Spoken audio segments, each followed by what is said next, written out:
Danny Miller in the chat has said a couple times lost YouTube and YouTube is gone. Yeah, I just deleted it and restarted it again, but I don't know why. Maybe it's just YouTube's having problems tonight, or StreamYard is having a hard time with YouTube. Something I don't know. Can you imagine? Nah, not YouTube. I just think it's weird. Yeah, YouTube could be such a shit show sometimes. I swear. Your YouTube is now up, Janet. If you go up to the top, well, I don't know if you can do this, but if I go to the top right, I can click on your YouTube. Okay, I see it now. And I can view it on YouTube when it's live. But there's this other one. There's another one still on my timeline that's not supposed to be there. So are you telling me that your viewers on... Oh, Jesus. That didn't sound good. Are you telling me that your users or your viewers, your viewers on YouTube didn't get to see your intro? Maybe. I don't know. You have to ask them in the chat. Well, to hell with them. I wasn't able to see it. So, wow. I have to go see what all that calamity was outside of my studio. Please stand by. Oh, I thought that was at Tommy's house. No, that was things falling down outside of my office here. Hold on. Yeah, I was muted at the time. I heard a ruckus too, Bone. Can you describe the ruckus? It sounded like something falling. You know, like I don't know. It didn't sound like glass shattering, but it sounded like something fell over or somebody dropped something. Can you describe the ruckus, sir? I don't know. You kids are in here causing a ruckus. Breakfast Club. Do I have to take care of them? Okay. Yeah, screws are falling out all the time. The world is an imperfect place. So. All right. There, I think it's working now. I think so. Okay, so now we can get started. To talk about the stuff that you had lined up for this evening. Well, all right. I guess we'll get to it then. Well, we said at the beginning we wanted to ask anyone in the audience if any of you have ever been abducted by aliens. Or yeah, so you might have been abducted. Yeah, so if you have a UFO story, please feel free to mention it in the chat. If you feel like you have been abducted or had strange things happen to you, please feel free to post them in our chat. Any of them. This is, for all intents and purposes, a safe space. As much as I hate that term, but if anybody has a really, really cool story and you'd like to share it on air, I was going to talk about this with everybody backstage, but since I screwed everything up so bad, maybe we could have you do an interview with us separately and we can use it on a future show.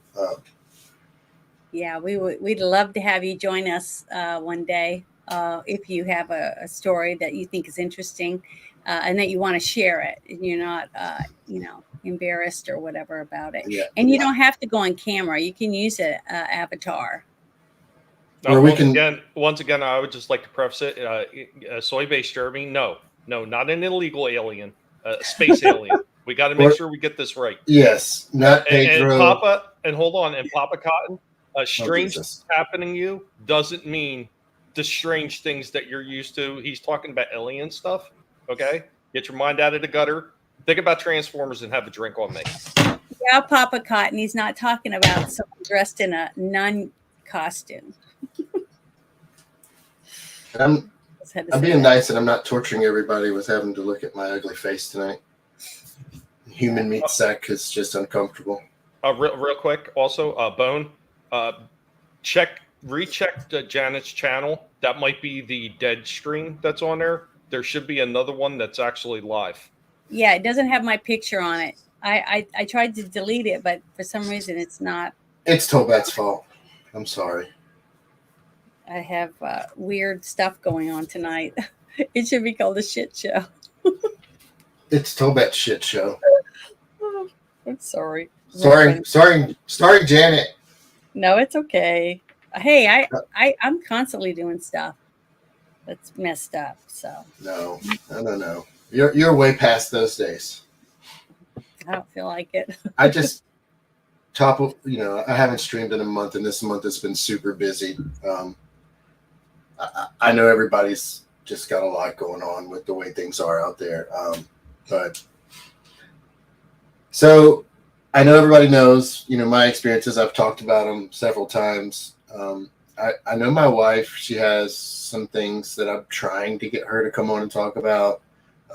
A very good friend of mine, he has some things that happened to him, but I don't know if he's comfortable talking about it publicly. But one of the things that happened to him and how we talked about aliens, we went to IT school together, and he heard me talking about something, and I don't remember what it was, but he told me he wanted to show me something, and he drew this picture of this footprint, and he said he saw it outside of his stepdaughter's window, and it was in the snow, and it went around the side of the house and just disappeared.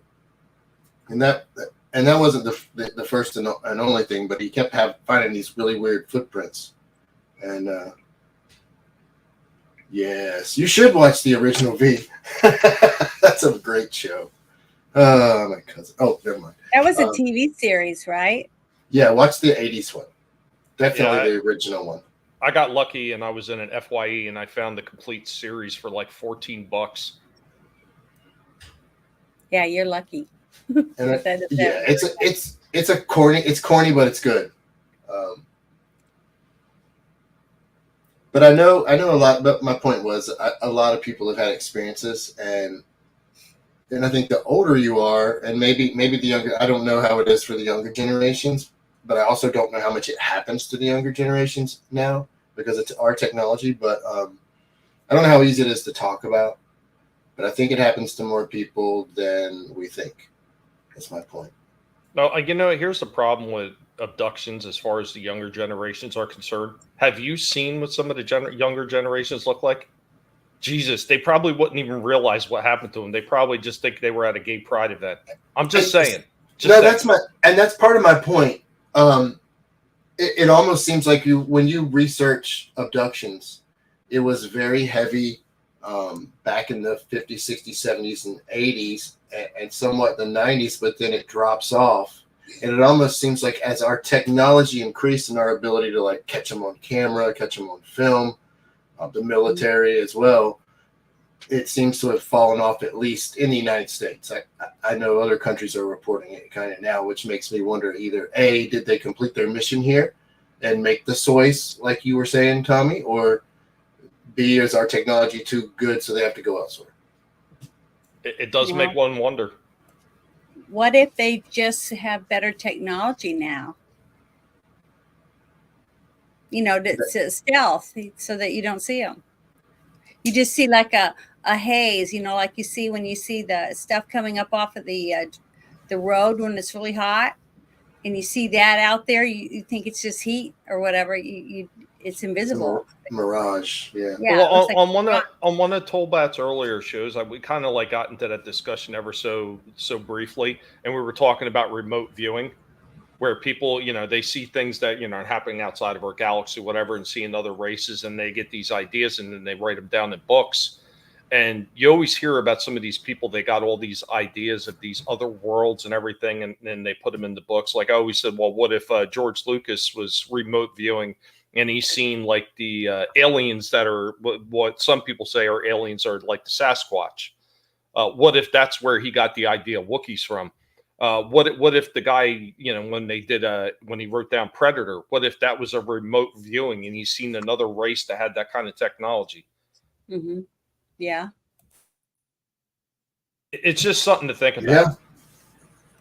It's true. There's a lot of interesting things when you start going down the rabbit hole of remote viewing, because some of those guys saw they saw some pretty crazy things, but at the same time, these guys had a pretty high success rate as well.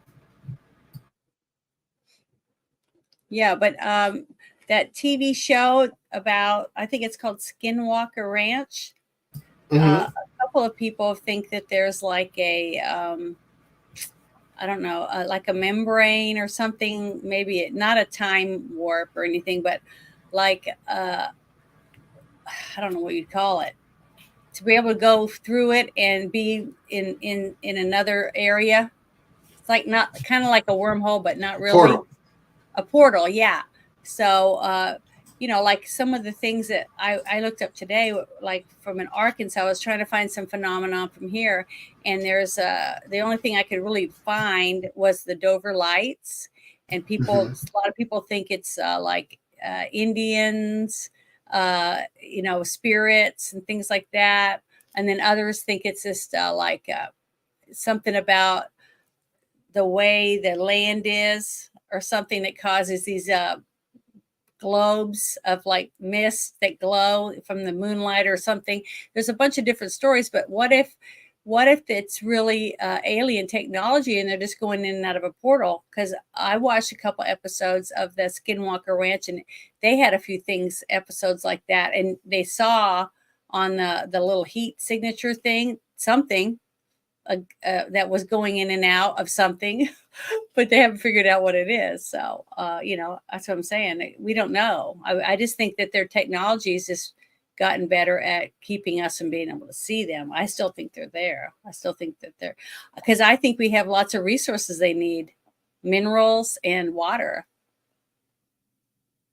I don't know about water. It's so abundant in space. I used to think that, but then we see, from our research, allegedly, what we're told, there's water in space. Mm-hmm. But I don't know. I'm just saying we don't know until we get someone that can tell us about it. And I guess they'll have to be taken by them, or they'll be visited, and someone sits and talks to them, or does a mind meld or whatever type thing. So. That's right. That's right, Danny. Things are messed up tonight, Danny. Yeah, I'm sorry. And hi, Papa. Yeah, we had a lot of problems. Tollbat had a lot of problems. Everybody was in the back room waiting for Tollbat, twiddling their thumbs, going, "What the f is wrong?" Well, that didn't make me have multiple streams. Let's see. I think I probably did make you have multiple streams with all my crap. So it's all right. It's okay. I will make sure to do it worse next time. But so I don't know. I wonder if it's our technology that has forced them to be more careful and maybe move to more remote locations, because I don't hear people talking about being abducted much lately. I hear stories like the Florida thing with the alien at the mall, which was just a bunch of kids lighting off firecrackers and stuff. What about the one that supposedly had a bad landing in the back, and I think it was in Nevada or somewhere? I did hear about that, but the video, I saw the video and it just looked like a really bright light. Shadow. It was so bright you couldn't see what it was. Yeah, and then they had a video of it when it was in the backyard, I guess, and it was just like a shadow off to the right of the fence. I don't know. I don't know. The thing is that I just think that more people are just afraid to tell people, because they're afraid they're going to be, look at that. That's the person, that thing. That's why they're afraid to speak out if something did happen to them. But I don't know. We'll just have to wait. Let's keep going, because sooner or later, look at all the stuff that's came out when they went to Congress. It's showing all these weird things going around at the space station saw. Right. And in front of the moon, you could see certain things moving around. So there's something. We just don't know what it is. I bet the government knows. They just don't want us to know. Certain people in the government. Well, Joe Biden doesn't know where he's at right now. He doesn't even know who he is. But there's certain people in the government know a lot of things that they don't tell us, unfortunately. We're on a need-to-know basis. I'm just reading here what Soy-Based Jeremy's talking about. And it's just like me. It's like I was researching, for Venus, and we both go around the sun, but it takes you longer to go around than it does us. And then when we get to where we're parallel from each other, then we can, come to Earth. Just like I said last time. So I guess, then we got to sit here and wait, or do whatever we can for 16 months until it does it again. And for me, I've always been kind of hesitant to be hypnotized to find out what I can't remember, because I worry that it'll just be fed by my imagination and subconscious. So I don't know how much of it. And that's something when we watch the clip that I have for us tonight, I kind of cut out the parts where they went and got their memory refreshed by hypnotism, because I don't know how much of that is real. How do y'all feel about that stuff? Well, I know that only some people can be hypnotized, because some people just, even though they do all the same things they did to someone else, they're not. Some people are just not susceptible to it.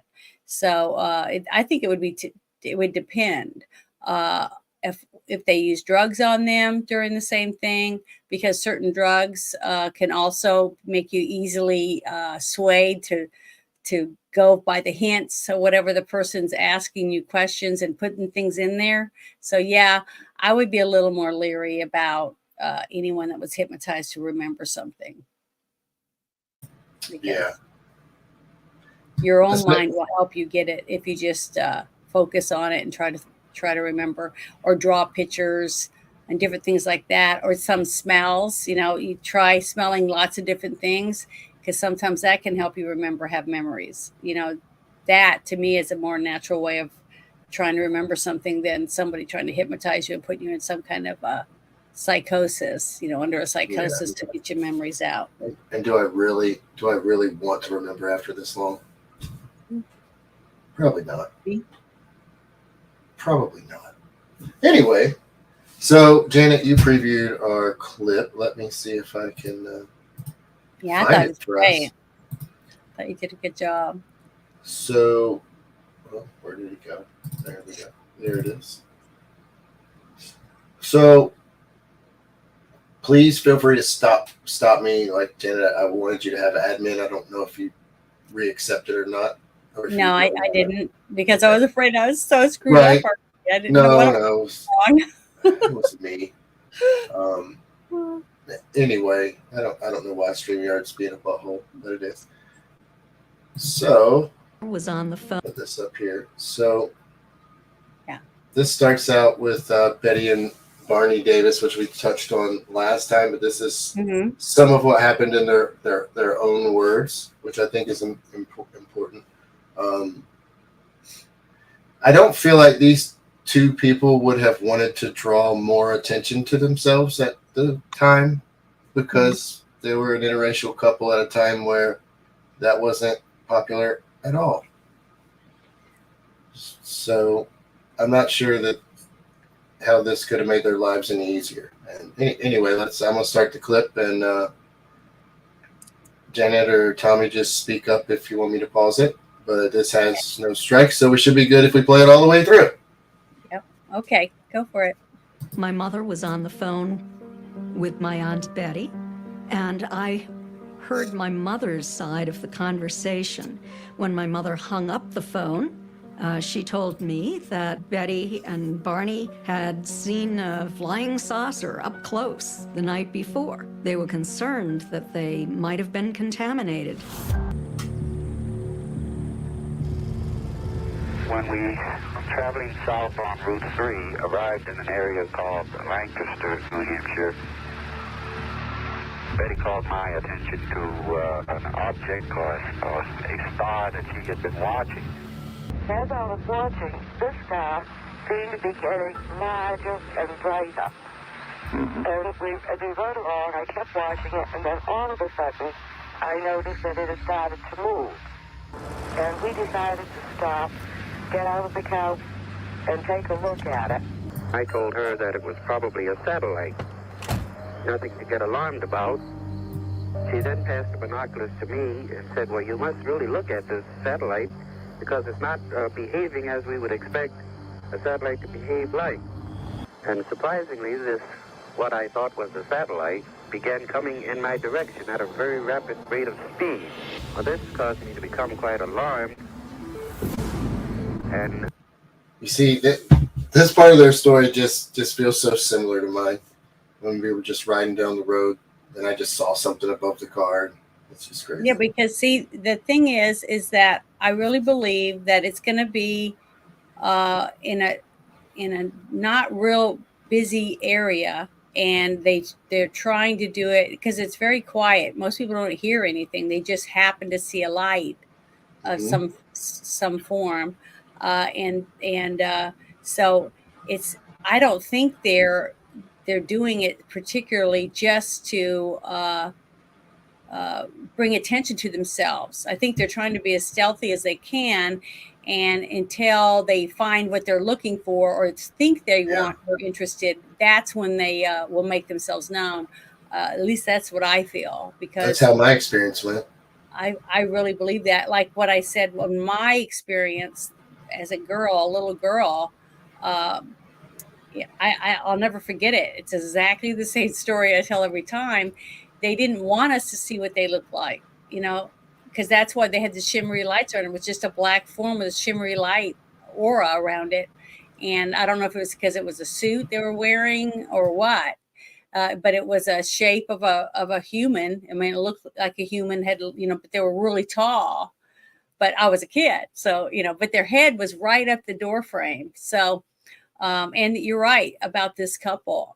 They were interracial. So, see, that's what I'm saying. I think most people don't come forward because they're embarrassed of what happened to them that they remembered, and the fact that the situation is going to put them in.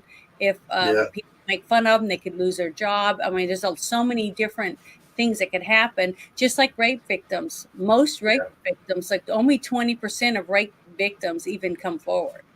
So all the people that are raping women are getting away with it, or men, whoever they're raping, are getting away with it because they know that people are not going to probably tell. They're embarrassed because they're humiliated by it. So, yeah, my dad kind of shut my mom down when she told him what happened that night. Even though he had seen stuff before, he still shut her down. Mm-hmm.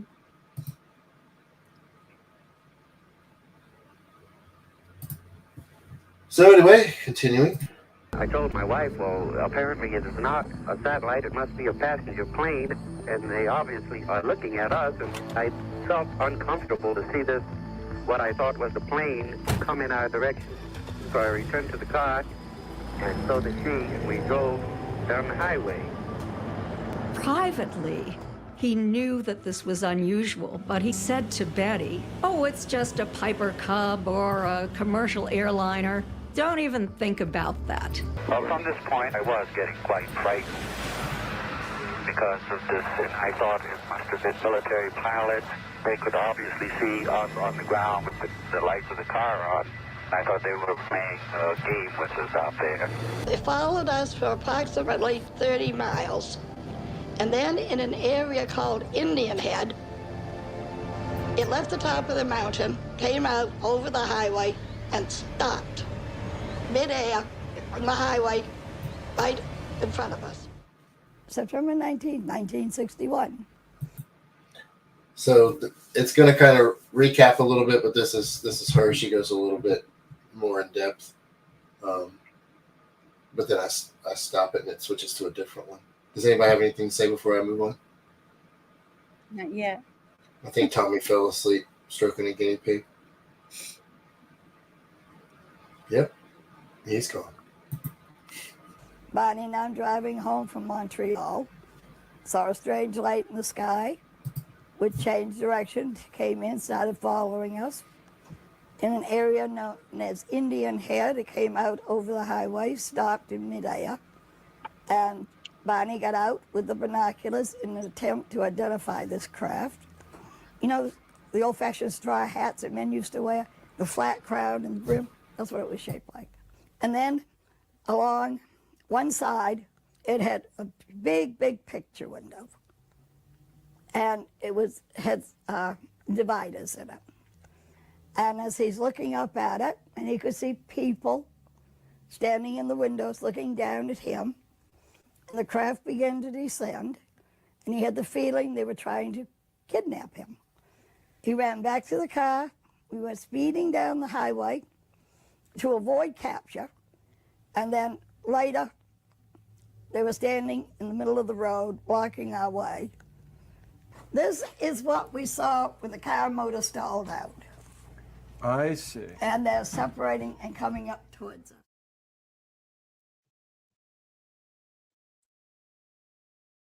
Okay, so after that, they say they were abducted by, I think they said 11 beings, surrounded them and took them on the ship, and I guess they did all kinds of experiments and stuff on them, but they recalled that through hypnosis, I believe, so I did not want to include it tonight.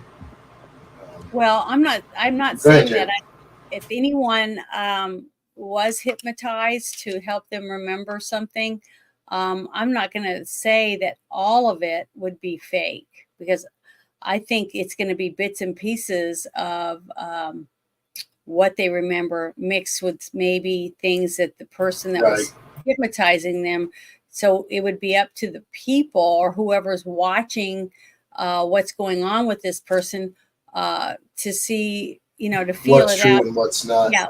Yeah, to be able to do it. But I think if they get hypnotized and then they talk about it a little bit, afterward, and they record it, and then they don't do anything about any of it for a little while and let them sleep and dream on it and stuff, but not talk about it to anyone, you know what I'm saying? To kind of just think about it, that more memories might come out that are true without influence by the person that hypnotized them. You see what I mean?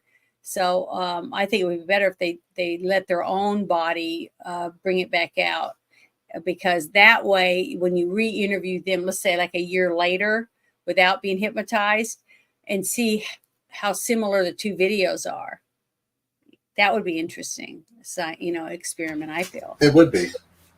And they are, Six Nations, they are the introductory level kind of to UFO and alien abductions, but I kind of want to start at the beginning again, because we see so much crazy stuff. Maybe we need to, since the advent of the internet and everybody having a camera and having, video editing software, it's just gotten out of hand.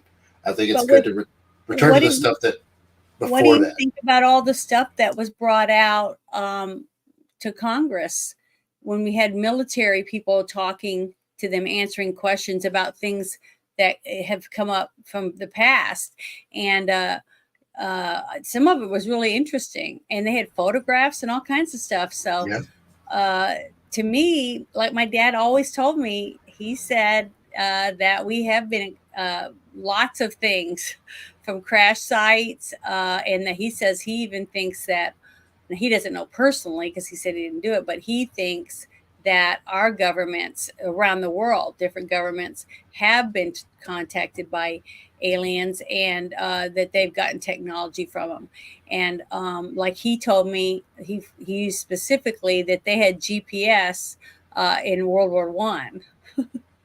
So and that's what helped the war. And he said it was way advanced technology. And he said, but years later, when they're through using it or getting everything they can from it, then they'll start selling it to corporations and stuff, and they make money from patents and things like that, from the technology that they sell off. But that my dad said, we were way advanced, and he said he doesn't think that imagine where we are now.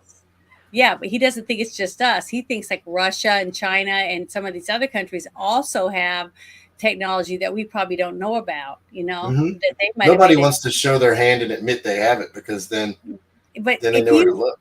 If somebody came to you and they handed you something like a little thing, looks like a phone or a rock, and they're an alien, okay, and they tell you, if you hold this rock and you think about somewhere, it can take you there, okay, so you don't say whatever, and you start thinking about the beach, and all of a sudden you're at the beach and you're looking around like, oh my God, it works. And then you think about going back home, and you go back and they say, see, and then it's real because you did it. You just experienced it. You got that rock in your hand.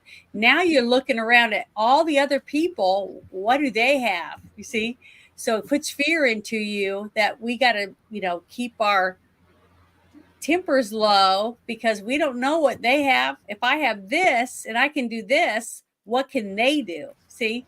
So that I think that's one reason why maybe we Well, haven't if they had can it. come across the universe to get here, they can do a lot Well, more yeah. than us. So what I'm saying is, though, I really do believe that some of the big governments do have something, and we don't know Well, what I it is. mean, we I'm not haven't gonna seen any say it. real new technology in the last 30 to 40 years.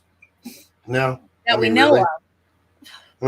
We've gotten improvements on cell phones and faster internet, but that's pretty much it. Well, that we know of. That's what I'm trying to say. No, that's I what mean, I'm we saying. But don't to know the about, general public, I mean, the technology drop to stopped. us, but I'm talking about the government. I mean, like we don't know what kind of stuff they're using on planes, like stealth technologies. Which ones they have? Cars. I've seen a couple videos that I don't think they meant for it that way, and they did a couple on a few shows showing that they didn't see that it was played with. They watched the video and then they'd look at it and said it didn't look like it had been. They said they had some kind of equipment to look and see whether or not they'd edited it or they put in something or took something away or changed. Yeah, the you picture. can check the hash, Okay. the hash in the code. Yep. Showing some videos from like street lamps, or street lights, like the cops use for who's running red lights and stuff. And they show a car coming and someone on a bicycle or whatever. And then the car runs right and the bicycle disappears and you don't see it again. It's just gone. Things like that, or a car that just disappears. I really do Philadelphia believe in that experiment. stuff. Yeah, I do believe that they have that kind of technology, and it's so quick that people just they go, "Did I really see a car or not?" You see, you doubt yourself. But when it's on camera, it's kind of hard to doubt. That's why I feel that they know the cameras can see it, so they try not to be in those areas when they decide to do something. So my next question to everyone, I'm going to pivot a little bit while we're watching this, is was their plan to make humanity weaker? And when I ask that, I'm talking about human alien hybrids. I've noticed, and I put this in my notes, Janet. I know you saw that. Look, there's like, if you look at Hollywood, especially the young actresses, a lot of them have really big eyes, or their eyes are really far apart. The boys all look feminized. The dads are all kind of feminized and fruity sounding. And I wonder if that was part of the agenda. I don't think that's.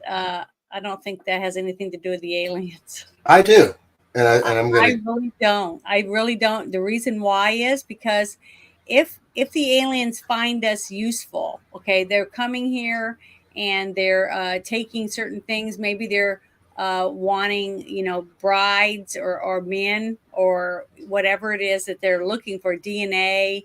I don't know. But the thing is, if we kill each other off, okay, we're all dead, then they can't get anything from us because we'll kill each other off, or we're all dying from a disease. So now, what diseases could we have now that affects them if they come here? See, things like that. I think you're coming from the perspective that they're actually aliens, beings from another planet, and I kind of think that too, but I think it's more than that, and I'm going to get to that later. But I think our government is more behind trying to cut down the amount of mouths to feed. And I think that the different things that they've tried, the only thing is they haven't been able to do it to the countries that have the billions of people. They've only been able to use their testing phases or whatever on countries that aren't overrun. Because, you can drive for hours right now in some states and not see any houses. So you can't do that in Europe and a lot of other places. You can't even go a mile. Okay. That's true. That's why I think it's funny how, like when they did the balloons that were floating around And some people said, oh, they're Chinese balloons, but we don't know for sure.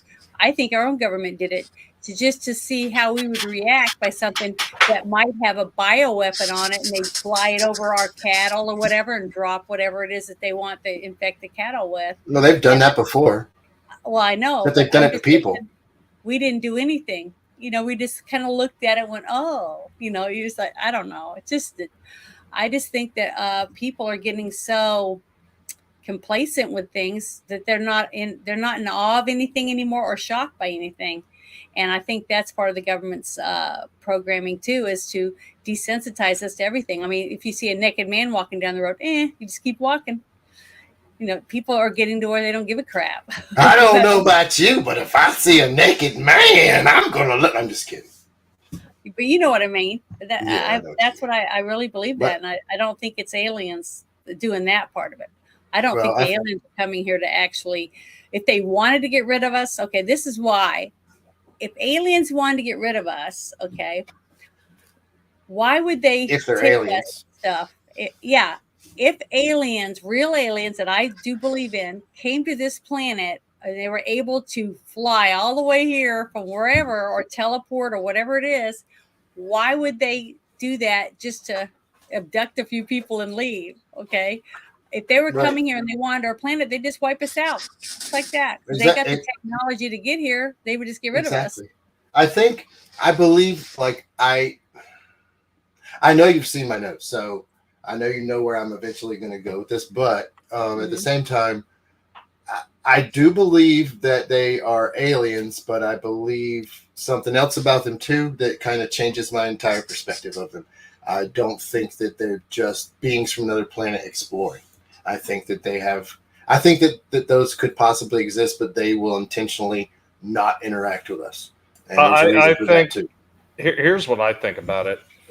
I've heard this from a few different sources where they would talk about these beings have been in contact with different government agencies and they've actually made deals with them. And part of the deals that they made is that they abduct people and they do experiments on people. Sometimes it's to actually get seeding. So because they have a problem with reproduction where they're from. There's all kinds of theories of why they take people. But you look at the jump in technology we had. The jump in technology we had there's nothing really to follow the jumps in technology that we've had. It's been so sudden. And it's been such a big burst of technology jump that it doesn't make a lot of sense, because usually these type of things are in development for so damn long that it's like, oh yeah, well, we knew about that. We were already working on that. But there's certain things that had just popped up completely out of nowhere. Like you look at it even in the 80s when you had Star Trek: The Next Generation, and they had these screens that almost looked like iPads that they were using. And everybody's like, "Oh, wouldn't that be cool if we wind up? Yeah, wouldn't that be cool if we had stuff like that?" And we have stuff like that now. Like, they had the flip communicators. They had the flip communicators. Well, Dick Tracy, remember, he had a watch that he could see things on and talk to. But what I'm saying, a lot of that too is like the person who wrote some of this sci-fi stories. Inspired young people to say, I'm going to make that. And then that's how we got lasers and got a lot of technology, because we have good minds. Okay. We have a brain that we hardly use any of it. Okay. So a person like, like Tesla, for example, I don't think all of his technology he took from aliens. I think that he's actually a genius, so he's able to come up with these things himself and start to build it. And then when he did, the government's like, we can't let him have that stuff. He can't surpass what we have. We're going to get it from him. And so they'll wheel and deal or whatever they have to do to take it, like the hydrogen car that one gentleman made. What's it going to do to the foundation of certain countries that's all built on oil, right? If people can drive a car that runs on water and that goes right back into the atmosphere, the water droplets. So, and then it's replenishable. So, all you got to do is separate the hydrogen from the oxygen, and you can do that. Yeah. See, it burns off as water vapor. They don't want, you to have that, because that makes that obsolete. You don't need oil, so they can't control you in that aspect. So that's the only bad thing, is that anything like that, the greedy people want to get it. They don't want to share. So maybe that's why I love Star Trek so much, because the Vulcans see that we reach warp speed, and that's when they decide to contact us, even though they've been watching us for a long, long time. But that's a kind of, maybe that's why I have some of the feelings that I have. That's true. I mean, that's true too. And I kind of used to feel the same way, but I lean heavy into the spiritual aspect of things. So that's eventually where I'm going to take. I know, and my great grandmother was a full blood Indian, Choctaw Indian, that was raised on a reservation, and they had lots of rituals and things that they believed in. Right. So I'm just saying, but you got to remember, what was it their ancestors saw in this guy to inspire them to think it was a spirit, a spirit animal or whatever. So what I'm saying is, I think all of it's connected somehow, and our minds and hearts put it together so that they can pass it on to the next generation, because they didn't have cell phones and TV and all that. They had to write it down or put it on a scroll. I miss that. So I hope the bombs fall soon, and that's where we go back to. Oh, did I say that out loud? I'm sorry. Well, I'm just talking saying, about the big Great Mayan reset.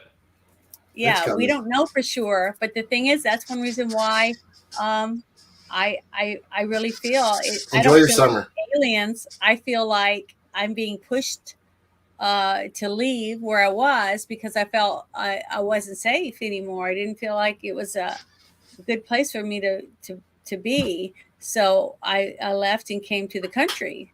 See, now I'm in the country, and it's be harder for them to come to get me. At least I'll be later. To the country, gonna eat a lot of peaches. Moving to the country, gonna eat a lot of peaches. So, but we all do that, we make life choices depending on what we want out of it. Do we want a great big townhouse or a skyscraper? Do you want that type of job? Nope. Or do you want a wife and kids in a small little house with some goats or whatever? So that's what drives us. It's our drive that pushes us in different directions. Speaking of city living, I'm taking on a new contract. It looks like maybe, and I'll be flying to Philadelphia. It looks like every week for the next God knows how long. Well, woo-hoo! That's good. Not really. New experiences. Yeah, it is. Been there, done that. Been there, done that. But it's okay. That's what. Different people you're going to be meeting. Same people. I've met them all before. Oh. They're very nice people, though. I enjoy working with the client. They're a great client and very good to work for. It's just the travel part every week. I was hoping it would be like every other week, but it's all good in the hood. So up next is one that you've probably all heard as well, but this is more from his perspective and also correcting some things from the movie. So let's press play. Okay. I think that's what's next. I don't know. It'll get there eventually. We could just talk while it plays Darkness. We're as you really, see here, pumped because of the recent hard physical labor.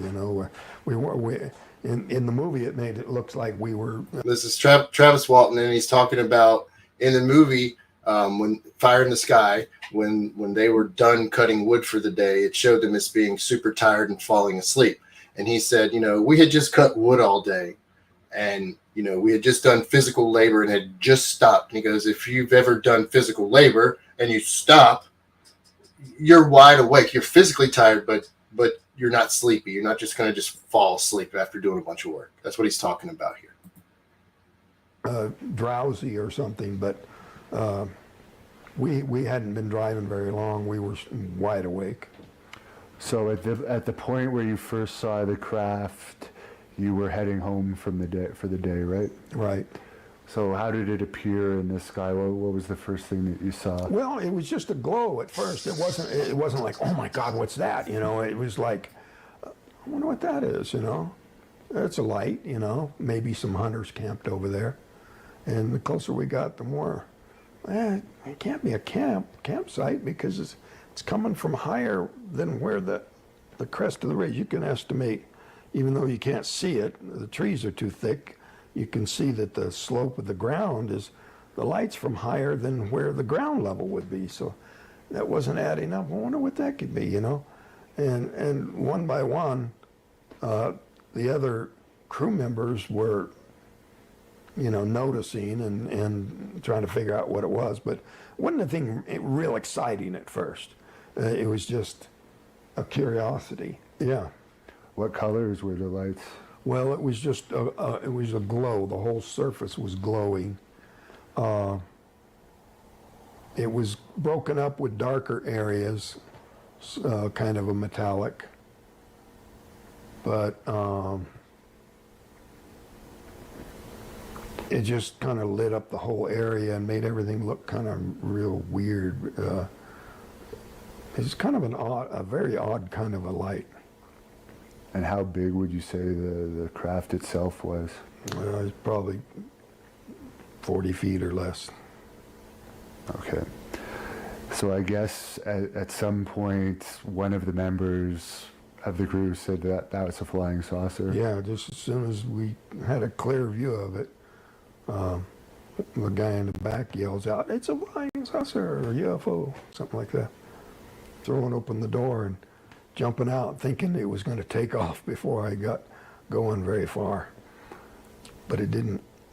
It didn't take off. I guess you had an adrenaline rush seeing this thing. Yeah.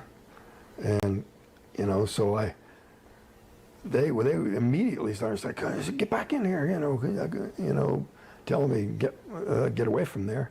But at that point, I didn't want to show that I was scared. So I kept going. But the more anxious they got, the slower I went. Till I got where, when I was looking up at about a 45-degree angle at it. So this is kind of funny because this would have been me had I gotten out of the car that night when my mom wouldn't let me out of the car. What's getting ready to happen to him would have probably been me.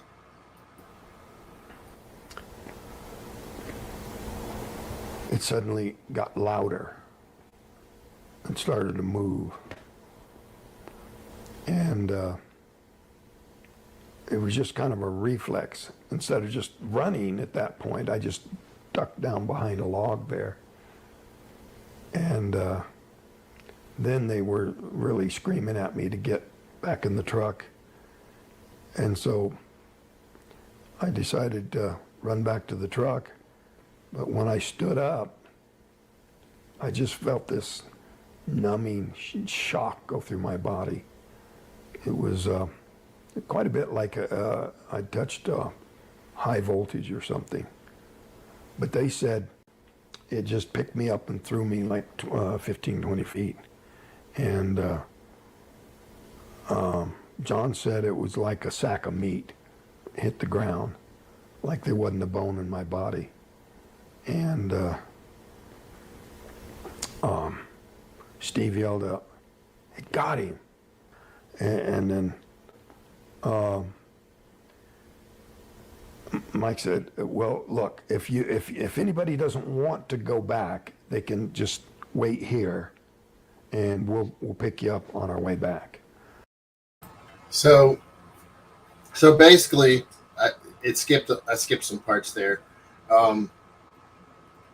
They saw him get zapped, and it was more like a lightning bolt than in the movie where he gets picked up and held there and then thrown back. But because he basically says, that they were worried about the audience would miss it because it was just a flash. So they took the hell off. They spun tires and got the hell out of there, and left him. And then they got down the mountain, and they all were talking, and they were going to go back up there and get him. And they were basically having a conversation, if anybody doesn't want to go, you don't have to, but we're going back. Janet, I can't hear you. To them, it There looked you like go. he got shocked by a bolt of lightning or static electricity, right? Mm-hmm. Yes. So they would immediately probably feel he's dead. Most people that get struck by lightning don't survive, especially if they're out in the middle of the woods and Yeah. they have no way of helping him. Yeah, So I it's don't. small. And then when they left and they got the wits about them, they started feeling guilty. We need to go back and get him. Yeah, I don't blame them for taking the hell off. I mean, I probably would have got the hell out of there too. It's a fight or flight response. That's a normal response.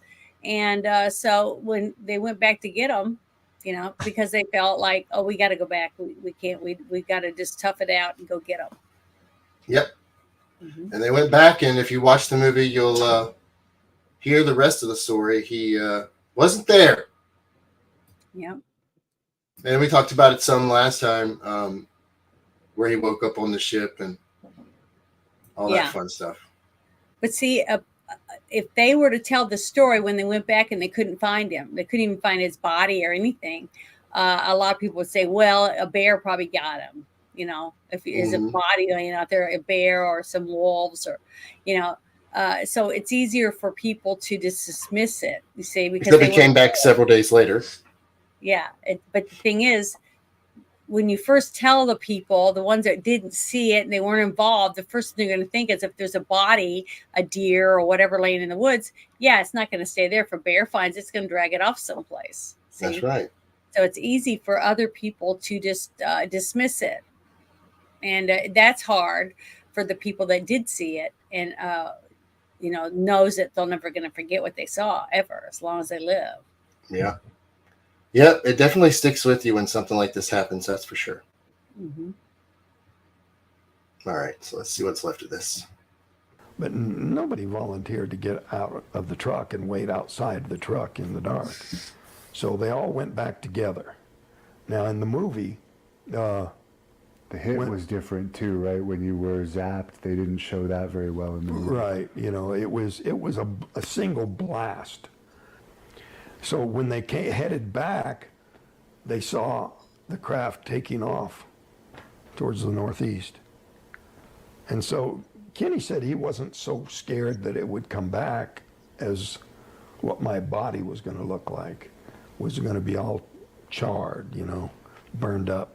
Mike took off. He revved up the motor and popped the clutch and spun out. And so there was clear tracks of where the truck had been when we took off, so they really did know right where it was.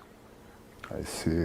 And I guess from the time you were zapped, you were pretty much unconscious. I was unconscious, yeah. So you don't even really remember feeling the pain other than... when I regained consciousness, I felt a lot of pain. And what happened when you regained consciousness? Well, I was in and out for a while. Every time I'd kind of start to wake up, the pain would knock me out. But I finally could see this light above me, and I could hear the sounds of movement around me. And what with all this pain, something really terribly wrong inside.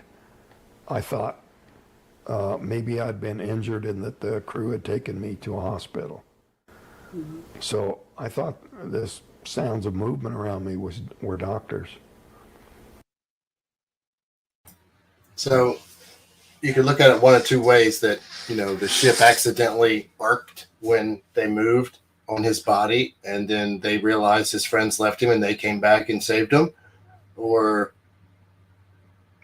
they just wanted to abduct him in the first place, because he later talks about all these different things they told him and stuff, but I think he got all that back after hypnosis. Yeah, maybe. See, that's what I'm saying. It really depends on the person. It's like I said, some people are not susceptible. So even though they were trying to hypnotize him, it might not have had no effect on him. You see what I mean? And then, because I've been to a couple of hypnotists. I went with my mother a few times because my mother wanted to quit smoking, but she could not quit. And watch them do different things. One of them used one of those little things that they went back and forth. Another one had her laying down, and they were had this little thing that was making a tick-tocking sound. They had all these different ways of trying to get her hypnotized. And for like 2 weeks. I remember, because growing up, I never saw my mother without a cigarette, but for like 2 weeks, I barely saw her pick up a cigarette at all. So I know something, I don't know which one, had the best effect on her, but it did influence her enough to for whatever reason, not have a cigarette in her mouth the whole time, So I do believe that hypnotism can work, but I don't think it's is really reliable as a lot of people tend to feel like it is, because I don't. They said when you talk to them that not everybody can be hypnotized, and that you might be hypnotized and be in there for a little bit, and then you pop out of it, and there's nothing we can do about it, because usually once you come back out, it's harder to get you back under again. So see, I think that's where I'd have a problem if I tried to. I don't think it would work. It probably wouldn't work on you. So I mean, I'm combative now when they try to do surgery on me, and it wouldn't work. I'm not one of those people that can just be, lulled into a frenzy. But as you've seen by watching these lots of things on the news, like with these people that are become rioters, they just, because that guy's doing it and that guy's doing it, next thing you know, they're all crazy and they're all frenzied and wanting to attack people and throw rocks and cause fires. Now some of them could just turn around and walk off, and some of them do. Okay, so it doesn't affect everyone the same way as it does someone else. So that would be something that only a psychiatrist or whatever would be able to tell you. But you'd have to have people that you trusted. See, that's the hard part. Is right now I don't trust anybody in the medical field unless I've known them for a while. I just don't. So I wouldn't be able to find anybody that I believe that would do it and do it truthfully without trying to get something out of it or whatever. So now I guess we will take a step back in time to one of the oldest, what I believe is extraterrestrial, possibly. When I say extraterrestrial, I strongly caution what I'm saying, because I should use the word angels, but in this case we're using the word angel in the physical form, because I know I've talked about it previously, but this is where it becomes very important to understand that the word angel and its origin just simply meant messenger of God. It can be used to represent a physical messenger of God or a spiritual messenger of God, and when it's used in context, you have to read all the context around it to determine what it's talking about. So in the Bible, when it's speaking of angels, it could be talking about the floaty spiritual, different kinds of spiritual angels that there are, but it can also be talking about physical angels. And part of what I wanted to discuss tonight is just from the religious aspect. If we look at it like God created a universe, he created what we call angels, which would be physical and spiritual beings. And either they would be his messengers or they would be fallen angels, which means they serve Lucifer. So if we just look at it in that aspect, that means there would be physical beings out there that serve God and maybe did not fall. So from my perspective, those beings probably wouldn't have anything to do with us, but unless God told them to, because they're following his rules. Whereas there could be fallen that followed the path of Lucifer and rebelled, and they would have their own agendas and they would have their own plans and their own vision for what they want humanity to be or be to them. So that's kind of where I want to go for just a minute, and I apologize if anybody hates religion that much, but it is interesting because it is in the Bible. And Janet, do you want to add anything before I start? Yeah, that link that I sent you, I read through a lot of it, and I can understand exactly what you're saying, because a person that just wakes up from sleeping and they see something, or they see somebody speaking to them about you need to not go somewhere, or you need to don't eat that food, or they tell you something, give you a warning, and then you fall back asleep. And so when you wake up, you think it was a dream, or whatever, and then you're hesitant about going. And then you think, well, was it my grandmother, or was it my grandpa, was it my sister or someone who has passed on? And you might think vision it that way, because you got to remember our minds are very complicated. When a child or an adult is immersed into something like a car accident, or they see someone die in front of them that's drowning in a boat or whatever, you might block it out, and you have no memory of it, because your mind is trying to protect you from the pain of whatever it is that you've gone through. Same thing with people who've been in bad car accidents, and they're really mangled up, but they don't feel any pain. There's so many ways that people have deal with things. So that's why it's really hard to interpret a lot of the things that they might say about what they saw. Like that little boy that they did that movie about, and he wrote a book with his family, that he said that he died and he got to meet God and Jesus. Did you ever see that movie? I think I've seen the story. I don't think I saw the movie.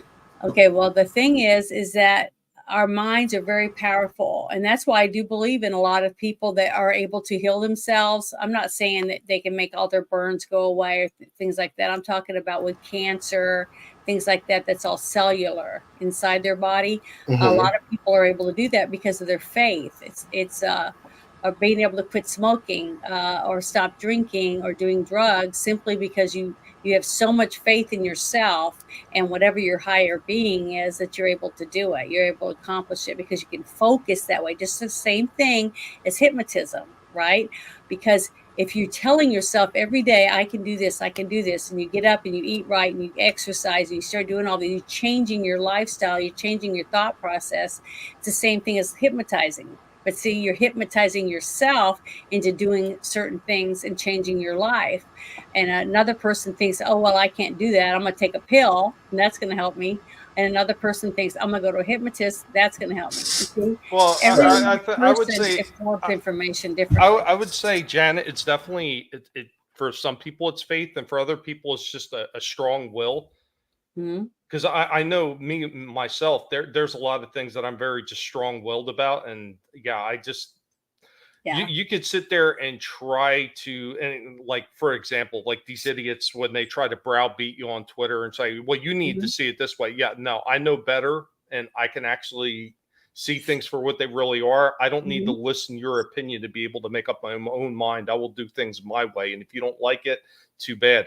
And I know there's a lot of people that I've known throughout the years, they don't have that kind of willpower. So I mean, if other people say, well, this is the way it is, they can easily be led. And when you're talking about hypnotism, I always worry about hypnotism that way, because they could pretty much, if somebody's like very weak-willed, they could probably suggest anything they want to these people. So, I mean, when you come to hypnotism, I don't know if I 100% believe that for what it is. And as far as like people being able to recount their stories or recant their stories, I think even there, you always got to take a little bit of what they say, just a little bit skeptically, just because we know over time some people actually wind up getting some of the facts distorted over time. Yes. They've proven that over and over again. Like they showed like 15 people a scenario, and everybody will remember it just a little bit differently for whatever reason. It's just the way their brains works. And once again, I think that comes down to having a very strong will and being able to see things for what they are and not be coerced by what everybody else is doing. There was another study I just watched pretty recently where they were showing pictures of whether it was a math problem or whatever it was, and everybody was saying the wrong answers. Yeah, the Ash experiment. Yeah, so everybody was like wrong, and the guy was trying. And then eventually, what did he do? He fell in line with everybody else because he didn't have the kind of willpower to say, okay, I'm not going to say what all these other people are saying. I know they're wrong. No, I have to follow in with everything that they're saying. I think that kind of plays into it a little bit too. Yeah, all of this does. That's what I'm like. MK Ultra, JFK or Robert Kennedy Jr. was talking about that on a few places he went to do speeches, and I played that on the Friday Night Shit Show. But it's a real thing that our government did to us, not to me personally, but to different people. It was an experiment to see what they could get people to do, how they could control them using, drugs, programming, just like what they do when you go to Navy school, to become a Navy SEAL, or you become an Army Ranger. You have to be stripped from your persona before and made into something, an elite fighter, and if you can't do it, you don't pass. Well, So, what you're talking about with the drugs too, I mean, that's Mhm. that's pretty much where the whole basis for the movie Jacob's Ladder came from. Uh-huh. All the drugs that they were giving to freaking soldiers, and that, yeah, like MK Ultra and all that stuff that they were doing. One of the drugs they were using early on was LSD that they were using on people, Mhm. and that's Yeah. well That documented. movie Firestarter, that was basically somebody's imagination of what happens when the government does do these tests on people, and what their offsprings are going to be, what's going to happen to them. The same, what was the one with Tom Cruise and the three beings that could predict the future? What was that one called? Minority Report, right? That's based on the same type of thing. That the drugs that people are given, what is it producing? How are we changing what we would have normally have been by evolving on a natural pace, by putting all these products into us, the different foods and the dyes and the chemicals that they're adding to our food. And then you got people being put in these programs like MK Ultra and stuff. What is going to happen to their children or their children of children? See, how is that changing all of us? By chemtrails, all the different things that we know. But see, that's why they want people like us that talk about any of this stuff. They put out the word conspiracy theorists. They're a nut job, they're crazy. The government did that, not the people. The government started naming these people. I don't know that people called me crazy every time I told them I believed in aliens growing up. Some of my friends made fun of me, but most of them didn't. But I was lucky. Remember, I grew up on Air Force bases. So almost all the kids believed in the same type of things that I did because their parents were in the Air Force. So, Well, that's true. here's I a don't question know. that I have for I can both of only you. talk about what I know. I have a question for both of you, and it kind of relates to the whole abduction thing and people being taken and maybe some of them not talking about it. Do you think that they're putting all these different chemicals in the food and everything else that we're consuming to make people a little bit more compliant? Because we're seeing them with the younger generations. When you get one group of people, they put it all on the mainstream news and they say, this is what you got to believe. And everybody just like, okay, yeah, that's what I got to believe.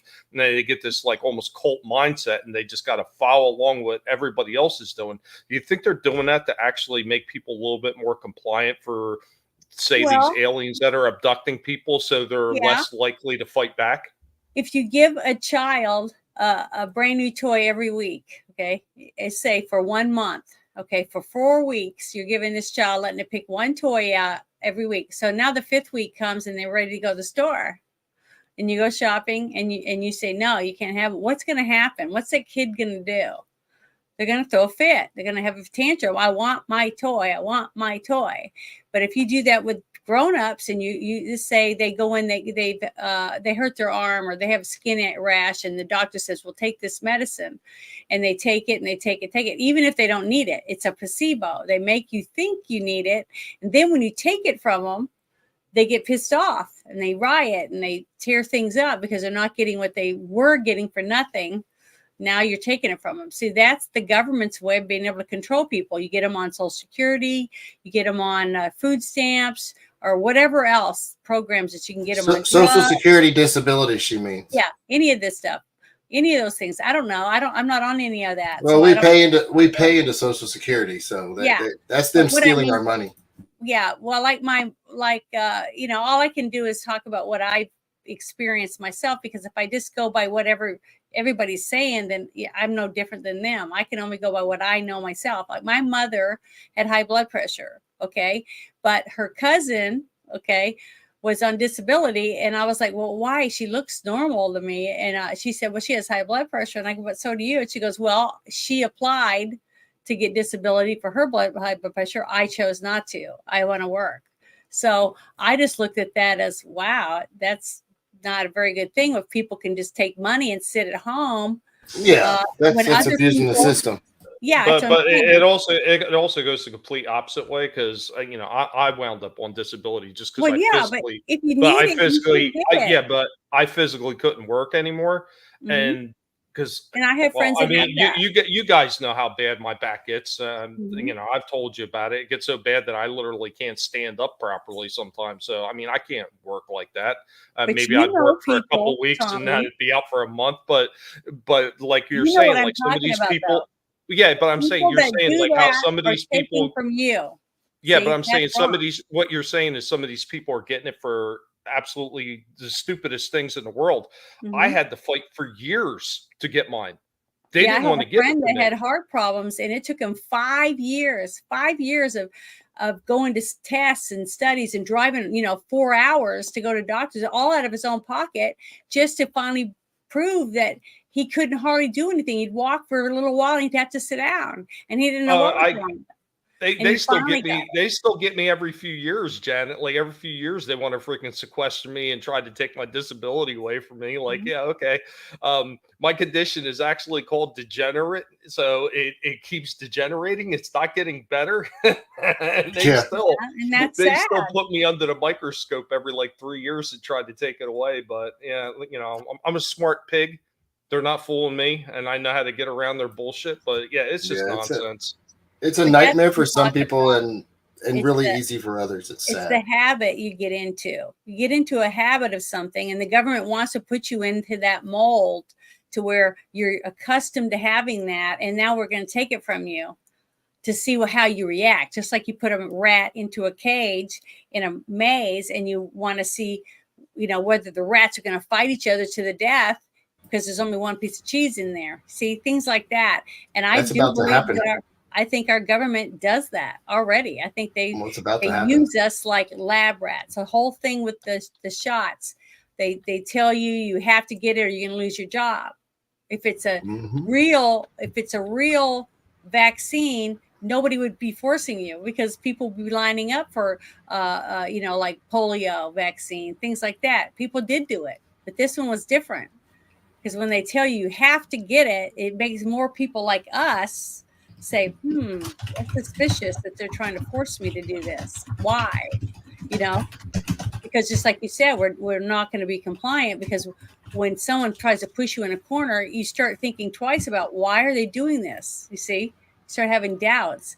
And I think aliens that are flying around up there or whatever technology they have, they can see whether or not that person's going to be a person that's going to be easy to take. And what is that person? What's your aura look like to them to make them want you? See, there's so many variables out there that I would love to find out. I don't know about you, but my aura is green.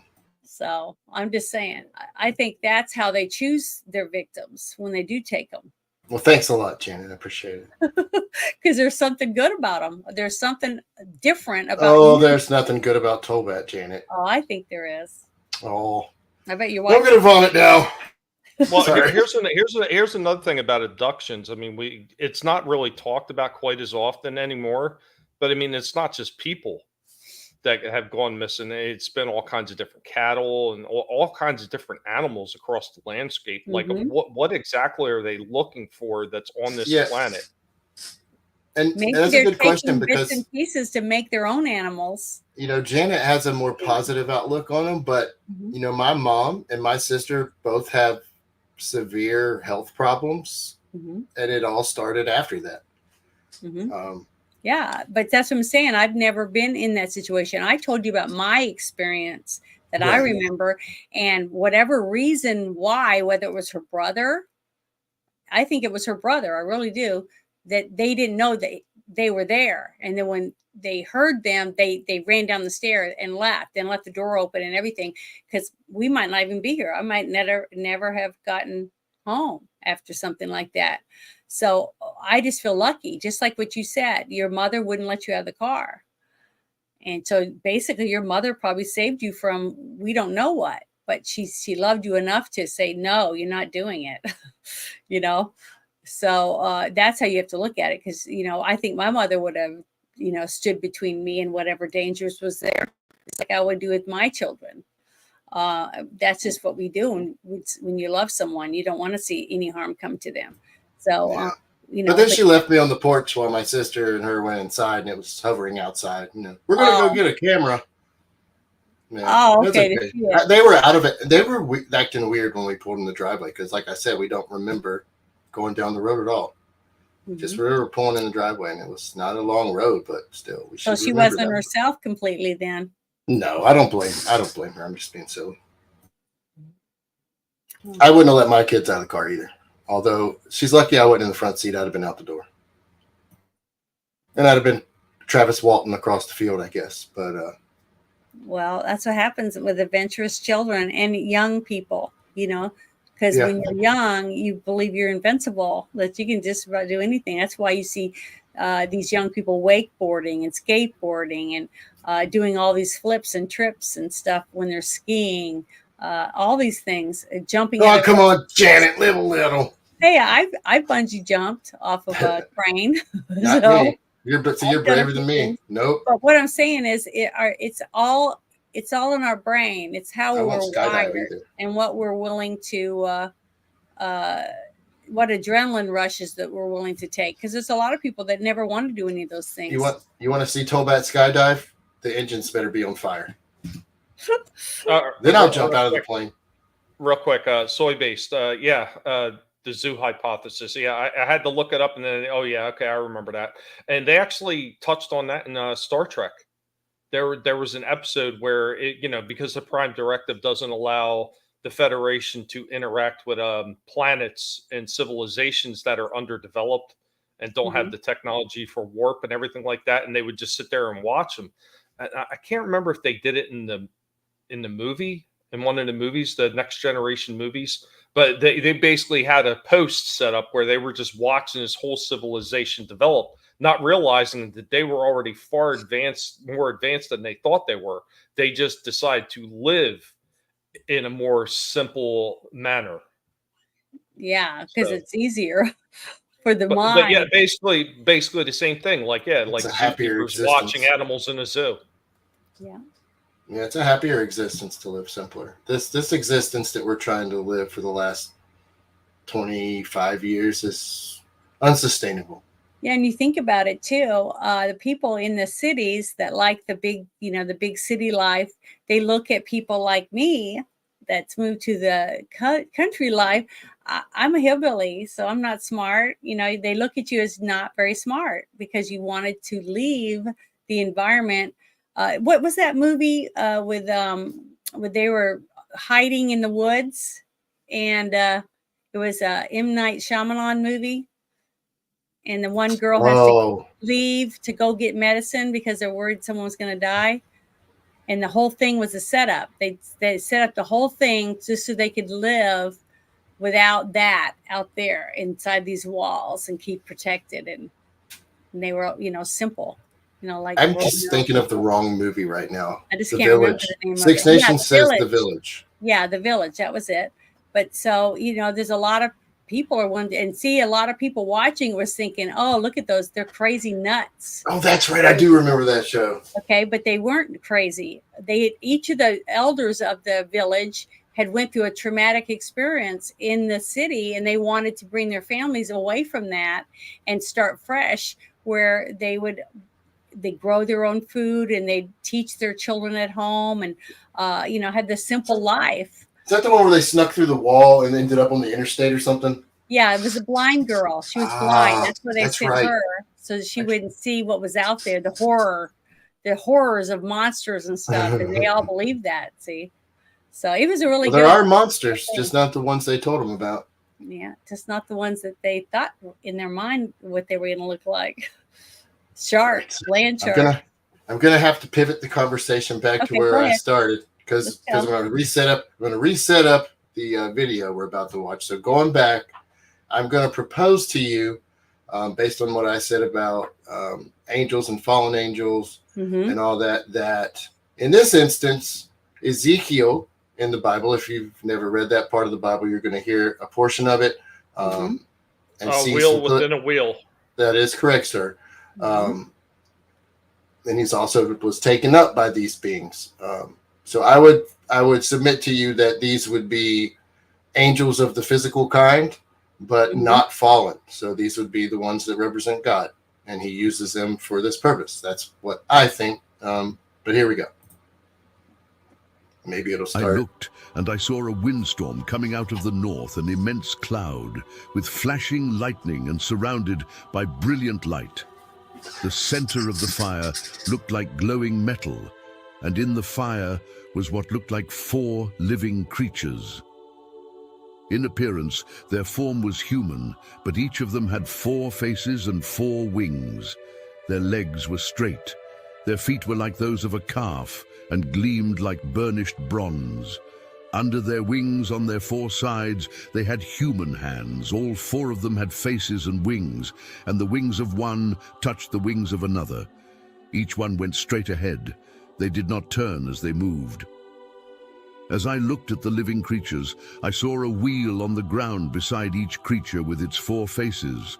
This was the appearance and structure of the wheels. They sparkled like topaz, and all 4 looked alike.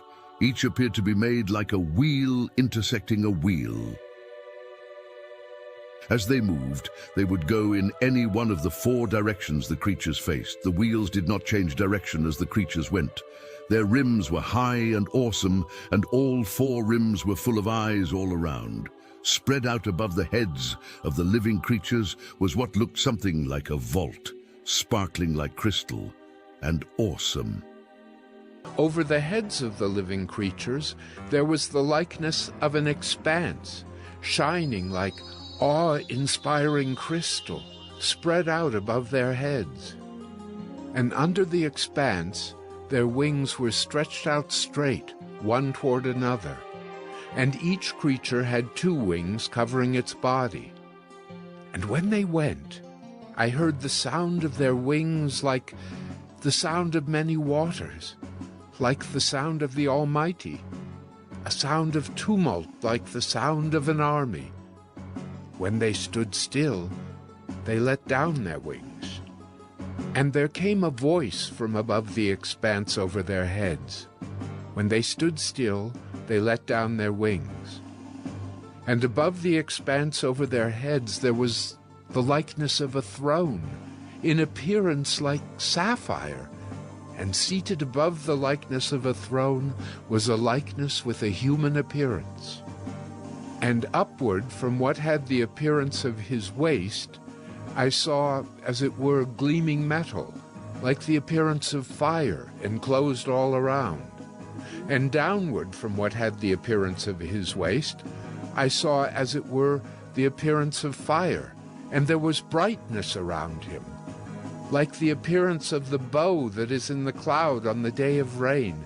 So was the appearance of the brightness all around.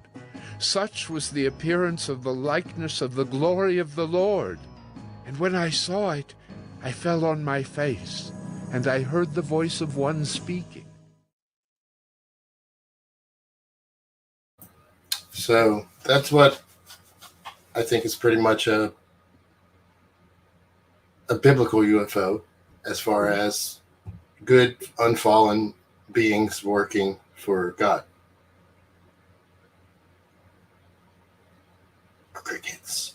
Chirp, chirp, chirp, chirp. No, well, I was thinking you were going to say something, but remember my story I told you before I even saw that that article that I found today was the light, the bright lights around them were all different colors. You know, it wasn't like green or red. It was like multicolored, bright, like rainbow, but shimmery and very bright that we could barely see. So we couldn't really tell whether the person was, you know, black, like a shadow, because there was no light. It was like a black hole almost. It was nothing, but it was the shape of a man.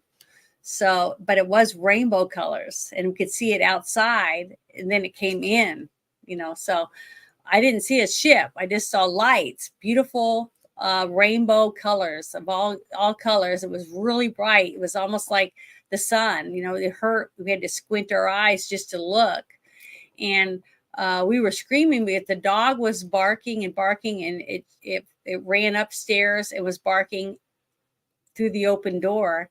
And then when it left because of her brother, it left and went back down the stairs, but the dog chased it barking, the little wiener dog. So the dog saw what we saw. But it wasn't, frightening. It was just something we'd never seen. We didn't know what Right. it was. It's pretty crazy, but So yeah, but I'll never forget it because it was so. And I remember telling my mom the next morning when I went home, because it was only like a big circular, cul-de-sac or whatever, and all the homes were on that, and catty corner like 5 places away was my house. So it was interesting. Pretty wild. There's another one. There's another one to bring up real quick, Tolbat. Mm-hmm. So you mentioned this one. Go ahead. The Mahabharata and the Vimanas from India, where they have sketches of what they believe were craft from outside of our solar system, and they were looked upon as gods and everything, and they talked about the great weapons and everything. Did you ever see that stuff? Yeah, and don't they have like a whole space battle painted too? Yeah. Basically, they said I think they said the arrows, and they pretty much the way modern interpretation, they say the arrows were probably almost like nuclear warheads. Mm-hmm. I have heard a little bit of that. It's really really interesting. It makes you wonder what the hell they saw going on over the planet, and why were they fighting over our planet? Mm-hmm. And that dates back to like 4000 BC. Yeah, so something was obviously going on over our planet and around our planet at the time we were coming out of the Stone Age, I guess. Well, this time.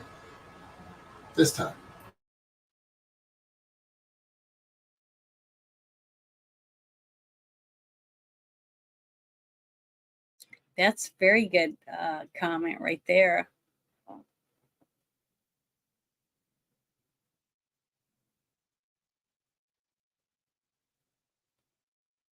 Oh, I'm talking to myself. So the last clip, this guy, what was it he wrote, Janet? I'm drawing a blank. It's my clip, and I forgot. Communion. He wrote Communion. Yeah. Mm-hmm. And he talks a little bit. He doesn't really get so much into that here. He does a little bit, but he talks about what he kind of thinks could be going on.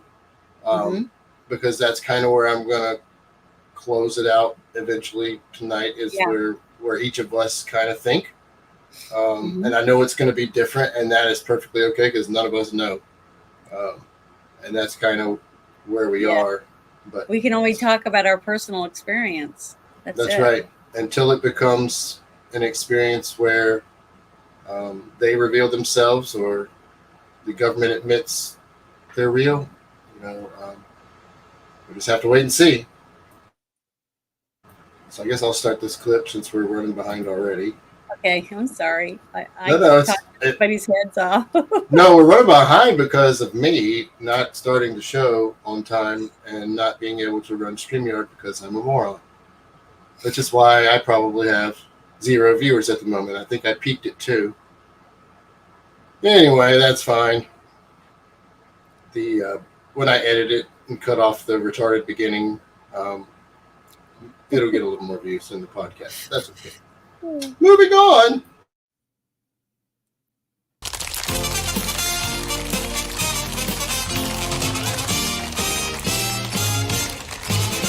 You'll see some of my buddies throughout this clip. The fact, first of all, that you wanted to say something. With an introduction like that, I wasn't sure that I dared to come out. But here I am anyway. Here you are. We could talk about the personal anatomical details of what happened a long time ago. Do we have to?